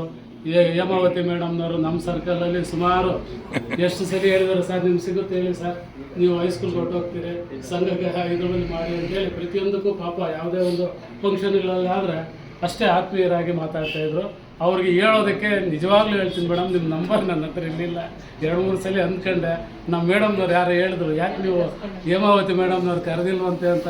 ಅಭಿಮಾನದಿಂದ ನೀವು ಅಷ್ಟು ಕೇಳಿದ್ದೀರಿ. ನಾನು ಸುಮಾರು ಅದು ಮನಸ್ಸಲ್ಲಿ ಕೊರಿತಾನೆ ಇತ್ತು. ಇನ್ನು ಜಯದೇವು ಹೋಗಲಿ, ಅದು ನನ್ನ ಪುಣ್ಯ ಮೇಡಮ್ ಅಷ್ಟೇ. ಶ್ರೀನಿವಾಸ್ ಸರ್ ಅಷ್ಟೇ, ಆ ಸಂಘ ಸಂಸ್ಥೆಗಳಲ್ಲಿ ಇದರಲ್ಲಿ ಎಲ್ಲದರಲ್ಲೂ ಅನುಕೂಲ ಆಗಿದೆ. ಸುಬ್ರಹ್ಮಣ್ಯ ಅವರು ಆತ್ಮೀಯರು ಮತ್ತು ನಮ್ಮ ಒಂದು ಬಾಂಧವರು, ಕುಲ ಬಾಂಧವರು ಆಗಿ ಒಂದು ಅವ್ರ ಮಕ್ಕಳು ಹತ್ತಿರದ ಸಂಬಂಧಿಗಳವರು, ಅವರು ಸಹ ಸಂಬಂಧ ಆದಮೇಲೆ ನಮ್ಗೆ ಇದಾಯಿತು. ಇನ್ನು ನಮ್ಮ ಮಂಜು ಸರ್ ಅವರು ನಮ್ಮ ಜೊತೆಯಲ್ಲಿ ಕೊಲಿಗಾಗಿ ಕೆಲಸ ಮಾಡಿರ್ತಕ್ಕಂಥವ್ರು, ಆಂಜನೇಯಪ್ಪ ಸರ್ ಬಿಡಿ, ನಮ್ಮ PGK ಅವರು ಸೇರಿ ನಾನು ಸುಮಾರು ಸೇರಿ ಸರ್ ನನ್ನ ಸಂಘದಲ್ಲಿ ಬೇಡ ಅಂದ್ರೂ ನೀವು ಇರಲೇಬೇಕು ಹಿರಿಯರು ಅಂತ ಮನೆ ಸೇರಿಸ್ಕೊಂಡ್ರು. ನಾನು ರಿಟೈರ್ಡ್ ಆಗ್ತೀನಿ ಸರ್ ಏನಕ್ಕೆ ಅಂದ್ರೂ ಅವ್ರು ನನಗೆ ಗುರುತಿಸಿದ್ರು. ಈ ರೀತಿ ಸುರೇಶ್ ಸರ್ ಅಷ್ಟೇ, ಯಾವುದೇ ಒಂದು ಆಗಲಿ ಮಾಡಿ ಅಕಸ್ಮಾತ್ ನಾವು ಸ್ವಲ್ಪ ವಯಸ್ಸಾದವರು ಒಂದು ಪೇಪರ್ ಕಡಿಮೆ ಆದರೂ ಸಹ ನಮಗೆ ಏನು ಮಾಡ್ತಾಯಿದ್ರು, ಎಲ್ಲ ವ್ಯಾಲ್ಯೂಯೇಷನ್ ಮಾಡಿ ಎಲ್ಲ ಸರಿಯಾಗಿ ನಮ್ಮನ್ನು ಮುಂಚಿತವಾಗಿ ದೋಣಿ ಹಚ್ತಾಯಿದ್ರು. ಅವರು ಹೇಳಿದ್ರು ಅವರು ಭಾರಿ ಚುರುಕಾಗಿ ಇರ್ತಾರೆ. ನಮ್ಮ ಒಂದು ಸೋಷಿಯಲ್ ಇದರಲ್ಲಿ ಅವರು RPಗಳಾಗಿದ್ದಾರೆ. ಅವರು ಕೆಲವು ವಿಷಯಗಳನ್ನು ನಾವು RPಗಳಾದಾಗ ಅವ್ರ ಹತ್ರ ಕೇಳಿ ತಿಳ್ಕೊಂಡಿದ್ದೀವಿ. ಈ ರೀತಿ ನಮ್ಮ ಆಜ್ಞಾಯಣಪ್ಪ ಸರ್ ಅಷ್ಟೇ, ನಮ್ಮ ನಾಯ್ಡು ಸರ್, ಈ ಪ್ರತಿಯೊಂದಕ್ಕೂ ನಮಗೆ ಸ್ಟೇಡಿಯಮ್ಗೆ ಹೋಗ್ಬಿಟ್ರೆ ನಮ್ಮದೇ ಒಂದು ಟೀಮ್ ಇದೆ, ಒಂದು 10 ಜನ ನಮ್ಮದೇ ಒಂದು ಲೋಕದಲ್ಲಿ ಇರ್ತೀವಿ. ಅವರು ಎಲ್ಲ ನಮಗೆ ಅನುಕೂಲ ಪ್ರತಿಯೊಂದಕ್ಕೂ ಇದೆ. ಇನ್ನು ನಾನು ಇನ್ನೊಬ್ಬರು ತಿಳ್ಕೋಬೇಕು, ನನ್ನ ಜೊತೆಯಲ್ಲಿ N ವೆಂಕಟರಾಯಪ್ಪ ಅಂತಿದ್ರು. ಅವರು ಸುಮಾರು 96ರಿಂದ ಅವರು ಮರಣ ಹೊಂದೋವರೆಗೂ ನಮಗೆ ಚೀಟಿಗಳಲ್ಲಿ ಅಲ್ಲಿ ಪಾರ್ಟ್ನರ್ ಆಗಿದ್ದರು. ಅವರಿಂದ ನಾವು ಮನೆಗಳು ಕಟ್ಕೊಂಡು ಇವೆಲ್ಲ ಆಗಬೇಕಾದ್ರೆ ಅವರು ನಮಗೆ ಕಾರಣ. ಇನ್ನು ನಮ್ಮ ಮಂಜು ಸಾರು ಮತ್ತು ಇವ್ರ ಜೊತೆಯಲ್ಲಿ ಶ್ರೀನಾಥ್ ಅಂತಿದ್ರು. 30 ವರ್ಷಗಳ ಮೇಲೆ ಆಗಿದೆ ಇವರು, ಇವರ ಒಡನಾಟ. ನಾನು ಬಂದವಾಗ ನನ್ನ ಹತ್ರ 10 ಪೈಸೆ ಇರಲಿಲ್ಲ, ನಿಜ ಹೇಳ್ತೀನಿ. 5 ಪೈಸೆ ಮನೆಯಲ್ಲಿ ಏನೋ ಗಲಾಟೆ ಮಾಡ್ಕೊಂಬಂದೆ, ನನ್ನ ಹತ್ರ ದುಡ್ಡೇ ಇರಲಿಲ್ಲ. ಸಂಬಳ ಕೂಡ ನಮ್ಮ ಅಣ್ಣಗೆ ಕೊಟ್ಬಿಡ್ತಾ ಇದ್ದೆ. ಅಂತಹ ಸಂದರ್ಭದಲ್ಲಿ 5,000 ರೂಪಾಯಿ ಲೋನ್ ಮಾಡಿ ಎಂಟ್ರಾಯಪ್ ಲೋನ್ ನನಗೆ ಕೊಟ್ಟಿದ್ದು, ಅದೇ ನನ್ನ ಬಂಡವಾಳ. ಅದು ಬಂಡವಾಳ ಅದು ಮಾಡ್ಕೊಂಡ್ಮೇಲೆ ಇವ್ರ ಫ್ರೆಂಡ್ ಶ್ರೀನಾಥ್ ಅಂತಿದ್ರು, ಇವರು ಇಲ್ಲಿ ಮನೆ ಮಾಡಿಕೊಟ್ರು. ಅದಕ್ಕೆ ಇಲ್ಲೇ ಮನೆ ಕಟ್ಕೊಂಡಿದ್ದು. ಇಲ್ಲಿ ಸುಬ್ರೆಡ್ಡಿ ಅಂತ ಮನೆ ಇದೆ, ಆ ಗ್ರೇನೇಜರ್ ಸುಬ್ರೆಡ್ಡಿ ಇವರಲ್ಲಿ ಮನೆಯಲ್ಲಿ ನನಗೆ ಮನೆ ಮಾಡಿಕೊಟ್ರು. ಅದು ಯಾವ ಟೈಮಲ್ಲಿ ಮಾಡಿಕೊಟ್ರೋ ಏನೋ, ಆ ಟೈಮಲ್ಲಿ ಇವರೆಲ್ಲ ಸಹಕಾರದಿಂದ ಏನಾಯಿತು ಅಂದರೆ ಯಾವುದೋ ಒಂದು ನಂಬಿಕೆ ಫೈನಾನ್ಸ್ ಅಂದು ಬಂತು. ನನ್ನ ಹತ್ರ ದುಡ್ಡಿಲ್ಲ, ಏನು ಮಾಡೋಕ್ಕೂ ಇಲ್ಲ ಲಾಸ್ ಆಗ್ಬಿಡ್ಬೇಕು, ಮನೆಗೆ ಓಡ್ಬಿಡ್ಬೇಕು, ಇಲ್ಲ ಅಂದರೆ ಚೆನ್ನಾಗಾಗ್ಬೇಕು, ಇಷ್ಟೇ ನನ್ನ ಉದ್ದೇಶ. ಆ ಸಂದರ್ಭದಲ್ಲಿ ನಂಬಿಕೆ ಫೈನಾನ್ಸ್ ಬಂದವಾಗ ಆ ದನಮಿಟ್ಟಿನಲ್ಲಿ ಆ ದೇವರು ನಾರಾಯಣ ಸ್ವಾಮಿ ಅವರು, ಸಾರ್ ನಿಮಗೆ ಹೆಸರಿದೆ, ನಿಮ್ಮ ಹೆಸರು ಮೇಲೆ ನಾನು 500 ರೂಪಾಯಿ ಯಾಕೆ ನಾನು ವ್ಯವಹಾರ ಬೆಳೆಸ್ತೀನಿ ಅಂತೇಳಿ ಅವರು 500 ರೂಪಾಯಿಯನ್ನು ನಂಬಿಕೆ ಫೈನಾನ್ಸಲ್ಲಿ ತೊಡಗಿಸಿದ್ರು. ಅದು ಸುಮಾರು ನನಗೆ ಈ ಒಂದು ಸೈಟು ಮನೆ ಕಟ್ಕೊಳ್ಳೋ ದುಡ್ಡು ವಿತಿನ್ 3 ಮಂತ್ಸಲ್ಲಿ ಬಂದ್ಬಿಟ್ಟು 1,05,000ಗೆ ಮನೆ ಕೊಂಡ್ಕೊಂಡೆ, ಸೈಟ್ ಕೊಂಡ್ಕೊಂಡೆ. ಆಮೇಲೆ ಮನೆ 30,000 ರೂಪಾಯಿ ಕ್ಯಾಶ್ ಇತ್ತು, ಪಾಯ ಹಾಕಿದೆ. 2,80,000 ಲೋನ್ ಕೊಟ್ಟರು. 2,40,000 ಮನೆಗೆ ಖರ್ಚು ಮಾಡಿ 48,000 ಗಾಡಿ ಆವಾಗಲೇ ತಗೊಂಡೆ. ಆ ಗಾಡಿನೂ ತಗೊಂಡಿದ್ದು ಯಾಕೆ ಅಂದರೆ ಮನೆಯಲ್ಲಿ ನನ್ನ ಗಾಡಿ CD100 ನಾನೇ ಸಂಪಾದನೆ ಮಾಡಿ ಕೊಟ್ಟಿದ್ದೆ, ಆದರೆ ನಮ್ಮ ಅಣ್ಣವ್ರು ಬಂದವಾಗ ಕೊಡಲಿಲ್ಲ. ಇಷ್ಟೆಲ್ಲ ಕಷ್ಟಗಳು ತೀರಬೇಕಾದ್ರೆ ಯಾಕೆ ಹೇಳ್ತಾ ಇದ್ದೀನಿ ಇದೆಲ್ಲ ಅಂದರೆ, ಇದೆಲ್ಲ ಕಾರಣ ನನ್ನ ಫ್ರೆಂಡ್ಸೇ. ನನ್ನ ನೆಂಟರಿಷ್ಟು ಯಾರೂ ಕೊಟ್ಟಿಲ್ಲ, ನಮ್ಮ ಒಡಹುಟ್ಟದವರು ಯಾರೂ ಇಲ್ಲ. ಯಾರು ಇಲ್ಲಿ ಫ್ರೆಂಡ್ಸ್ ಇದ್ರೋ ಎಲ್ಲರೂ ಒಂದೊಂದು ಸಹಕಾರ. ನಮ್ಮ ಇವರು ನರಸಿಂಹರೆಡ್ಡಿ ಕಾರ್ತಿನಲ್ಲಿದ್ದರು, ಅವರು ಮಾಮ ರಾರ ಇಡ, ಬಾಮರ್ದಿ ರಾರ ಇಡ ಅಂತೇಳಿ ದಿನ ಸೈನ್ ಅಂದರೆ ಯಾರೂ ಮಾತಾಡ್ತಾ ಇಲ್ಲ. ಎಲ್ಲ ಸೈನ್ಗಳು ಹಾಕಿದ್ಮೇಲೆ ನಾನು ಫೈನಲ್ಗೆ ಹೊಟ್ಟೋದೆ, ನಂಬಿಕೆ ಫೈನಾನ್ಸ್ ಅಂತ. ಫೈನಲ್ಗೆ ಹೋದರೆ ಆ ಕಾಲದಲ್ಲಿ ಸಂಬಳ ಕೊಡ್ತಾ ಇದ್ದಿದ್ದು 2,000. ಒಂದು ವಾರಕ್ಕೆ ನನಗೆ 17,000-20,000 ರೂಪಾಯಿ DDL ಕೊಡ್ತಾಯಿತ್ತು. ಭಯ ಆಗ್ಬಿಡೋದು, ಯಾಕೆ ಏನಕ್ಕೆ ಇದು ಕೊಡ್ತಾ ಇರ್ತೀನಿ. ಹಂಗೆ ಆ ನರಸಿಂಹರೆಡ್ಡಿ ಇವರೆಲ್ಲ, ಆ ಸೋಮಶೇಖರ್ IOS ಇವ್ರ ಅಂಡರಲ್ಲಿ ನಾನು ಸೇರ್ಕೊಂಡು ಇವತ್ತು ಏನೋ ದೇವರು ನನಗೇನು ತೊಂದರೆ ಇಲ್ಲ, ನೆಮ್ಮದಿಯಾಗಿದ್ದೀನಿ. ದುಡ್ಡು ಕಾಸು ಯಾರ ಹತ್ರ 10 ಪೈಸೆ ಸಾಲನೂ ಮಾಡಿಲ್ಲ. ಎಲ್ಲರೂ ಒಂದು ಫ್ರೆಂಡ್ಸು. ಇವಾಗ ಯಾವ ರೀತಿ ಇಷ್ಟೊತ್ತು ನನಗೆ ಹೊತ್ತು ನೀವು ಕೂತ್ಕೊಂತೀರೋ ನಮ್ಗೆ ಇದು ಕೂಡ ಇರಲಿಲ್ಲ. ಇಷ್ಟೆಲ್ಲ ಅಭಿಮಾನ ಇರೋದಕ್ಕೆ ಕೂತ್ಕೊಂಡಿರೋ. ನಮ್ಮ ಏಜಿ ಅಂತೂ ನಮಗೆ ಶೆಟ್ಲ್ಕಾಕ್ ಗುರು, ನಮ್ಗೆ ಸ್ಟಾಫಲ್ಲಿ ಒಬ್ರು ಆಗ್ಬಿಟ್ಟಿದ್ದಾರೆ. ಅಲ್ಲೆಲ್ಲ ಆ ಶೆಟ್ಲ್ಕಾಕ್ ಕಲಿಸಿದ್ರಿಂದ ನೋಡಿ ಆಟ ಆಡೋದ್ರಿಂದ ನಾವು ಅಷ್ಟೊಂದು ಕ್ಲೋಸ್ ಆಗ್ಬಿಟ್ಟಿದ್ವಿ ಸ್ಟಾಫ್. ಹಿಂದಿನ ಹೈಸ್ಕೂಲಲ್ಲಿ ನಾವು ಓದಿದ ವರ್ಷದಲ್ಲಿ ಬಾಧೆ ಇತ್ತು. ಆ ಶೆಟ್ಲ್ಕಾಕ್ನಿಂದ ಏನಾಗಿದೆ, ಎಲ್ಲರೂ ಒಂದಾಗಲ್ಲ. ಅದು ಇವಾಗಲೂ ಹಂಗೆ ಆಡ್ತಾ ಇರ್ತೀವಿ. ಇರಲಿ, ಹೇಳೋದಕ್ಕೆ ಜಾಸ್ತಿ ನಮಗೆ ಇನ್ನೂ ಬರ್ತಾ ಇದೆ. ಏನಾದರೂ ಆಗಲಿ ನಮ್ಮ ಒಂದು ನೀವೆಲ್ಲ ಫ್ರೆಂಡ್ಸು ನನ್ನ ಸಹಕಾರ ಕೊಟ್ಟಿದ್ದರಿಂದ ಸುಮಾರು ನಮ್ಮ ಹಿಂದೆ ಆ ಮುನೀರಪ್ಪ ರೆಡ್ಡಿ, ಬೈರೆಡ್ಡಿ, H. ರಮೇಶ್ ಅಂತ ಮಾಲೂರಲ್ಲಿ ಇವೆಲ್ಲ ನನಗೆ ಸಹಾಯ. ಏನೋ ಒಂದು ಕೆಲಸ ಮಾಡಬೇಕು, ಮನೆ ಕಟ್ಟಬೇಕು, ಇಷ್ಟು ದುಡ್ಡು ಬೇಕು ಅಂದರೆ ನಿಜವಾಗ್ಲೂ 10 ಪೈಸೆ ಅವ್ರು ನನ್ನದು ಬಡ್ಡಿ ತಗೊಂಡಿಲ್ಲ, ಮಾತಾಡಿಲ್ಲ. ಎಷ್ಟು ಬೇಕೋ ಎತ್ಕೊಂಡು ಹೋಗೋದು ಕೊಡೋದು. ನನ್ನ ಮಗಳ ಮದುವೆ ಮನೆ ಕಟ್ಟಿದ್ದೀನಿ, 3 ತಿಂಗಳು 4 ತಿಂಗಳಿಗೆ ಮಗಳಿಗೆ ಮದುವೆ ಸೆಟ್ ಆಗೋದು. 22 ವರ್ಷಕ್ಕೆ ಮಗಳಿಗೆ ಮದುವೆ. ಅದೇನು ನನ್ನ ಅದೃಷ್ಟ. ನೋಡಿದ್ದು ಒಬ್ಬೇ ಹುಡುಗನೇ, ಸೆಂಟ್ರಲ್ ಗೌರ್ಮೆಂಟ್ ಎಂಪ್ಲಾಯ್, ಅವರು ನೆಮ್ಮದಿ ಆಗಿದ್ದಾರೆ. ಅವಳು ನನಗೆ ದುಡ್ಡು ಕೊಡ್ತಾರೆ ಹೊರತು ಇವತ್ತು ನನ್ನ ಹತ್ರ ಅವರು 10 ಪೈಸೆ ತಗೊಂಡಿಲ್ಲ. ಅಂಥ ಫ್ಯಾಮ್ಲಿ ಸಿಕ್ಕಿದೆ. ನಮ್ಮವರು ಅಷ್ಟೇ, ಆಚೆ ಎಲ್ಲಿ ತಿನ್ನೋದಕ್ಕೆ ಬಿಡೋಲ್ಲ, ಏನು ಬೇಕೋ ಮನೆಯಲ್ಲಿ ಮಾಡಿರ್ತಾರೆ. ಆರೋಗ್ಯವಾಗಿರಬೇಕಾದ್ರೆ ಅವರು ಕಾರಣ. ಇಷ್ಟೆಲ್ಲ ನನ್ನ ಫ್ರೆಂಡ್ಗಳು ಇವರೆಲ್ಲ ನನಗೆ ಸಹಕಾರ ಕೊಡ್ತಾ ಇರೋದ್ರಿಂದ ನಾನು ಲವಲವಿಕೆಯಿಂದ ಇದ್ದೀನಿ. ಈ ಒಂದು ಇದಕ್ಕೆಲ್ಲ ಕಾರಣ ನನ್ನ ಸ್ನೇಹಿತರು ಮತ್ತು ವೃತ್ತಿ ಬಾಂಧವರು. ನಾನು ಚಿಂತಾಮಣಿಗೆ ಕೋಲಾರಿಂದ ಬಂದಿದ್ದು ನನಗೆ ಯಾರೂ ಪರಿಚಯ ಇರಲಿಲ್ಲ. ಇಲ್ಲಿ ಬಂದ ಮೇಲೆ ನನಗೆ ಅಪಾರವಾದ ಇವಾಗ ಇವರು ಇದ್ದಾರೆ, ಬಂಧು ಬಳಗಕ್ಕಿಂತ ಸ್ನೇಹಿತರಿದ್ದಾರೆ. ಯಾವುದಕ್ಕೆ ಆಗಲಿ ನಾನು ರಿಟೈರ್ಡ್ ಆಗಿದ್ದೀನಿ ಅಂತ ನನ್ನ ಮನಸ್ಸಿಗೆ ಇವಾಗ ಬಂದೂ ಇಲ್ಲ. ಯಾರೋ ಒಬ್ಬರ ಜೊತೆಗೆ ಹೋದರೆ ಯಾರೋ ಒಬ್ರು ಮಾತಾಡ್ತಾರೆ. ಸ್ಕೂಲ್ಗೆ ಹೋದರೆ ಅಲ್ಲಿ ಸಂತೋಷ ಇದೆ. ಸ್ಟೇಡಿಯಮ್ಗೆ ಹೋದರೆ ನಮ್ಮ ಜಯದೇವು ಇವರು ಎಲ್ಲ ಒಂದು ಟೀಮ್ ಇದೆ. ಬೆಳಗ್ಗೆ ಹೊತ್ತು ಹೋದರೆ ಸುರೇಶ್ ಇರ್ತಾರೆ, ಎಲ್ಲರೂ ಶ್ರೀನಿವಾಸ್ ಸರ್ ಸಿಗ್ತಾರೆ, ಸುಬ್ರಹ್ಮಣ್ಯ ಸರ್ ಸಿಗ್ತಾರೆ, ಎಲ್ಲರೂ ಇರ್ತಾರೆ. ಇನ್ನು ಇವರಂತೂ ಹೇಳಕ್ಕೆ ಹೋದರೆ ನಮ್ಮದು ಸಿಗಲ್ಲ. ಬಿ.ಎಡ್ದು ಭಾರಿ ಇದು ಹೋಗಿದ್ದು. ಆ ಕಾಲದಲ್ಲಿ ನಾವು ಎಕ್ಸ್ಟರ್ನಲ್ ಕೋರ್ಸ್ ಮಾಡಿದ್ದು. ನಮ್ಗೆ ಅವಾಗ ಹೇಳೋರಿಲ್ಲ, ಇದರ KES ಎಲ್ಲ ಬರಿಬೋದಾಗಿತ್ತು. ನಮ್ಗೆ ಮಾರ್ಗದರ್ಶಕರು ಇರಲಿಲ್ಲ. ಮಾಡ್ಕೊಂಬಂದಿದ್ವಿ. ಅಲ್ಲಿ ಆಲಮೀನ್ ಕಾಲೇಜ್ ಅಂದರೆ ಭಾರಿ ಸ್ಟ್ಯಾಂಡರ್ಡು, ಲಾಲ್ಬಾಗ್ ಪಕ್ಕದಲ್ಲಿ. ಇಲ್ಲಿಂದ ನಾನು ಪಾಪ ಅವ್ರ ಊರಿಂದ ಬರೋರು, ಇಲ್ಲಿಂದ ನಾವು ಬಾಕ್ಸ್ ಮನೆಯಿಂದ ತಗೊಂಡು ಹೋಗ್ತಾ ಇದ್ದೆ. ತಗೊಂಡೋಗಿ ಲಾಲ್ಬಾಗಲ್ಲಿ ತಿಂದು ಅಲ್ಲಿ ಜಾಲಿ. ಆಮೇಲೆ ಅಲ್ಲಿಗೆ ಹೋದರೆ ಇವ್ನು ಮಾತಾಡೋಕೆ ಬಿಟ್ಬಿಡ್ತಾ ಇದ್ವಿ. ಇವರು ಫಸ್ಟ್ ಮಾತಾಡೋದ್ರಲ್ಲಿ ಅವಾಗಲಿಂದ ವಾಕ್ಚಾತುರ್ಯ ಜಾಸ್ತಿ. ಹೋಗಿದ್ದಾರೆ ಅಂದರೆ ಫೋನ್ ಎತ್ಕೊಂಡು ಎಲ್ಲ ತೆಲುಗಲ್ಲಿ ಮಾತಾಡೋ. ಅದು ಯಾರ ಕೋಲಾರ ಕಡೆ ಒಂದು ಬಿಡಬೇಡಿ ಸರ್, ಅವ್ರು ನಾವು ಹೇಳ್ತಾ ಇರಲಿಲ್ಲ. ಎಲ್ಲ ತೆಲುಗಲ್ಲಿ ಮಾತಾಡ್ತಾರೆ, ಒಂದು ಅರ್ಥ ಆಗಲ್ಲ. ಆಮೇಲೆ ಇಟ್ಕೊಂಡು ಇಟ್ಲಂತಾರಪ್ಪ ನೀವು ಕನ್ನಡ ಮಾತಾಡಿದ್ರೆ ಮುಯ್ಯಂಡಮ್ಮ ಸಾಲ ಅಂದರೆ ಯಾರೋ ಒಬ್ರಿಗೆ ಅರ್ಥ ಆಗಿದ್ದಿದೆ ಇರ್ತದೆ. ಅವರು ಅರ್ಥ ಮಾಡ್ತಾರೆ ಸರ್ ಹೆಂಗೆ ಮಾತಾಡ್ತಾರೆ ಅವರು ಅನ್ನೋದು. ಹಂಗೆ ಒಳ್ಳೆ ಇದರಲ್ಲಿದ್ದರು. ಅದನ್ನ ಚೇಂಜಸ್ಸೇ ಮಾಡಿದ್ರು. ಸೆಂಟ್ರ್ಗಳೇ ಚೇಂಜ್ ಮಾಡಿ ತಿರುಗಿ ಎಕ್ಸ್ಟೆಂಡ್ ಮಾಡೋಂಗೆ ಮಾಡಿದ್ರು. ಅವರು ಭಾರಿ ಮುಂದಾಳತ್ವದ ಗುಣಗಳಿದ್ದಾವೆ. ಆಮೇಲೆ ನಾವು ಇದಕ್ಕೆ ಹೋದ್ರು ಅಷ್ಟೇ, ಕನ್ನಡ ಸಾಹಿತ್ಯ ಸಮ್ಮೇಳನ ಎಲ್ಲಾದರೂ ನಡೆದ್ರೆ ನಮ್ಮದು 12 ಜನ ಟೀಮ್ ಇದೆ. ಪ್ರತಿಯೊಂದಕ್ಕೂ ಅದರಲ್ಲಿ ಹೋಗಿ ಯಾರೂ ತಪ್ಪಿಸ್ಕೊಳ್ಳಲ್ಲ. ಜಾಲಿಯಾಗಿ ಹೋಗಿ ನೋಡ್ಕೊಂಡು ಏನಕ್ಕೆ ಹೋಗ್ತೀವಿ ಅಂದರೆ ಆ ಫ್ರೆಂಡ್ಶಿಪ್ಪನ್ನು ಎಂಜಾಯ್ ಮಾಡೋಕ್ಕೆ ಹೋಗ್ತೀವಿ ಅಷ್ಟೇ. ಅದು ಆವಾಗ ಬೆರೆತಾಗ ಅವೆಲ್ಲ ಅವರು ಎಲ್ಲ ನಮ್ಮ ಮಂಜುನಾಥು, ಜಯದೇವು ಇವರೆಲ್ಲ ಅದಕ್ಕೆ ಟೀಮ್ ವರ್ಕ್ ಮಾಡ್ತಾರೆ. ಯಾರು ಎಷ್ಟು ಖರ್ಚು ಮಾಡ್ತಾರೋ ಒಬ್ರಿಗೊಬ್ರು ಅದು ಲೆಕ್ಕ ಇಡಲ್ಲ. ಭಾರಿ ಚೆನ್ನಾಗಿದ್ದೀವಿ ಸರ್. ಇದೇ ರೀತಿ ನೀವೆಲ್ಲರೂ ನಾನು ರಿಟೈರ್ಡ್ ಆದ್ರೂ ನನಗೆ ಇದೇ ರೀತಿ ನೀವು ನಿಮ್ಮಲ್ಲಿ ಒಬ್ಬರನ್ನ ನೋಡ್ಕೊಳ್ಳಿ. ಎಲ್ಲರೂ ನಮ್ಗೆ ಸಹಕಾರ ಕೊಡಿ. ಯಾವುದಕ್ಕೂ ನನ್ನ ಕಡೆಗಣಿಸ್ಬೇಡಿ. ಅಲ್ಲ ರಿಟೈರ್ಡ್ ಆಗೋದು ವಯಸ್ಸಾಗೋದು ಪಾಕೆಟ್ ಬಿಟ್ಟರೆ ಬಾಧೆ. ಅದಕ್ಕೆ ನಿಮ್ಮ ಜೊತೆಯಲ್ಲಿ ನಾನು ಎಷ್ಟು ದಿವಸ ಒಡನಾಡಿಯಾಗಿ ಇರ್ತೀನೋ ಅಷ್ಟು ದಿವಸ ನನಗೆ ಹಂಗೆ ಆಯಸ್ಸಿರುತ್ತೆ, ಗಟ್ಟಿಮುಟ್ಟಾಗಿರ್ತೀನಿ ಅಂತಕ್ಕಂಥ ಒಂದು ಭಾವನೆ ನನ್ನಲ್ಲಿದೆ. ಆದರೂ ಇಷ್ಟೆಲ್ಲ ಒಂದು 2 ಮಾತು ಹೇಳೋದಕ್ಕೆ ಅವಕಾಶ ಕೊಟ್ಟಂತ ನಿಮ್ಮೆಲ್ಲರಿಗೂ ಹೊಂದಿಸ್ತಾ ನನ್ನ 2 ಮಾತು ಮುಗಿಸ್ತಾ ಇದ್ದೀನಿ.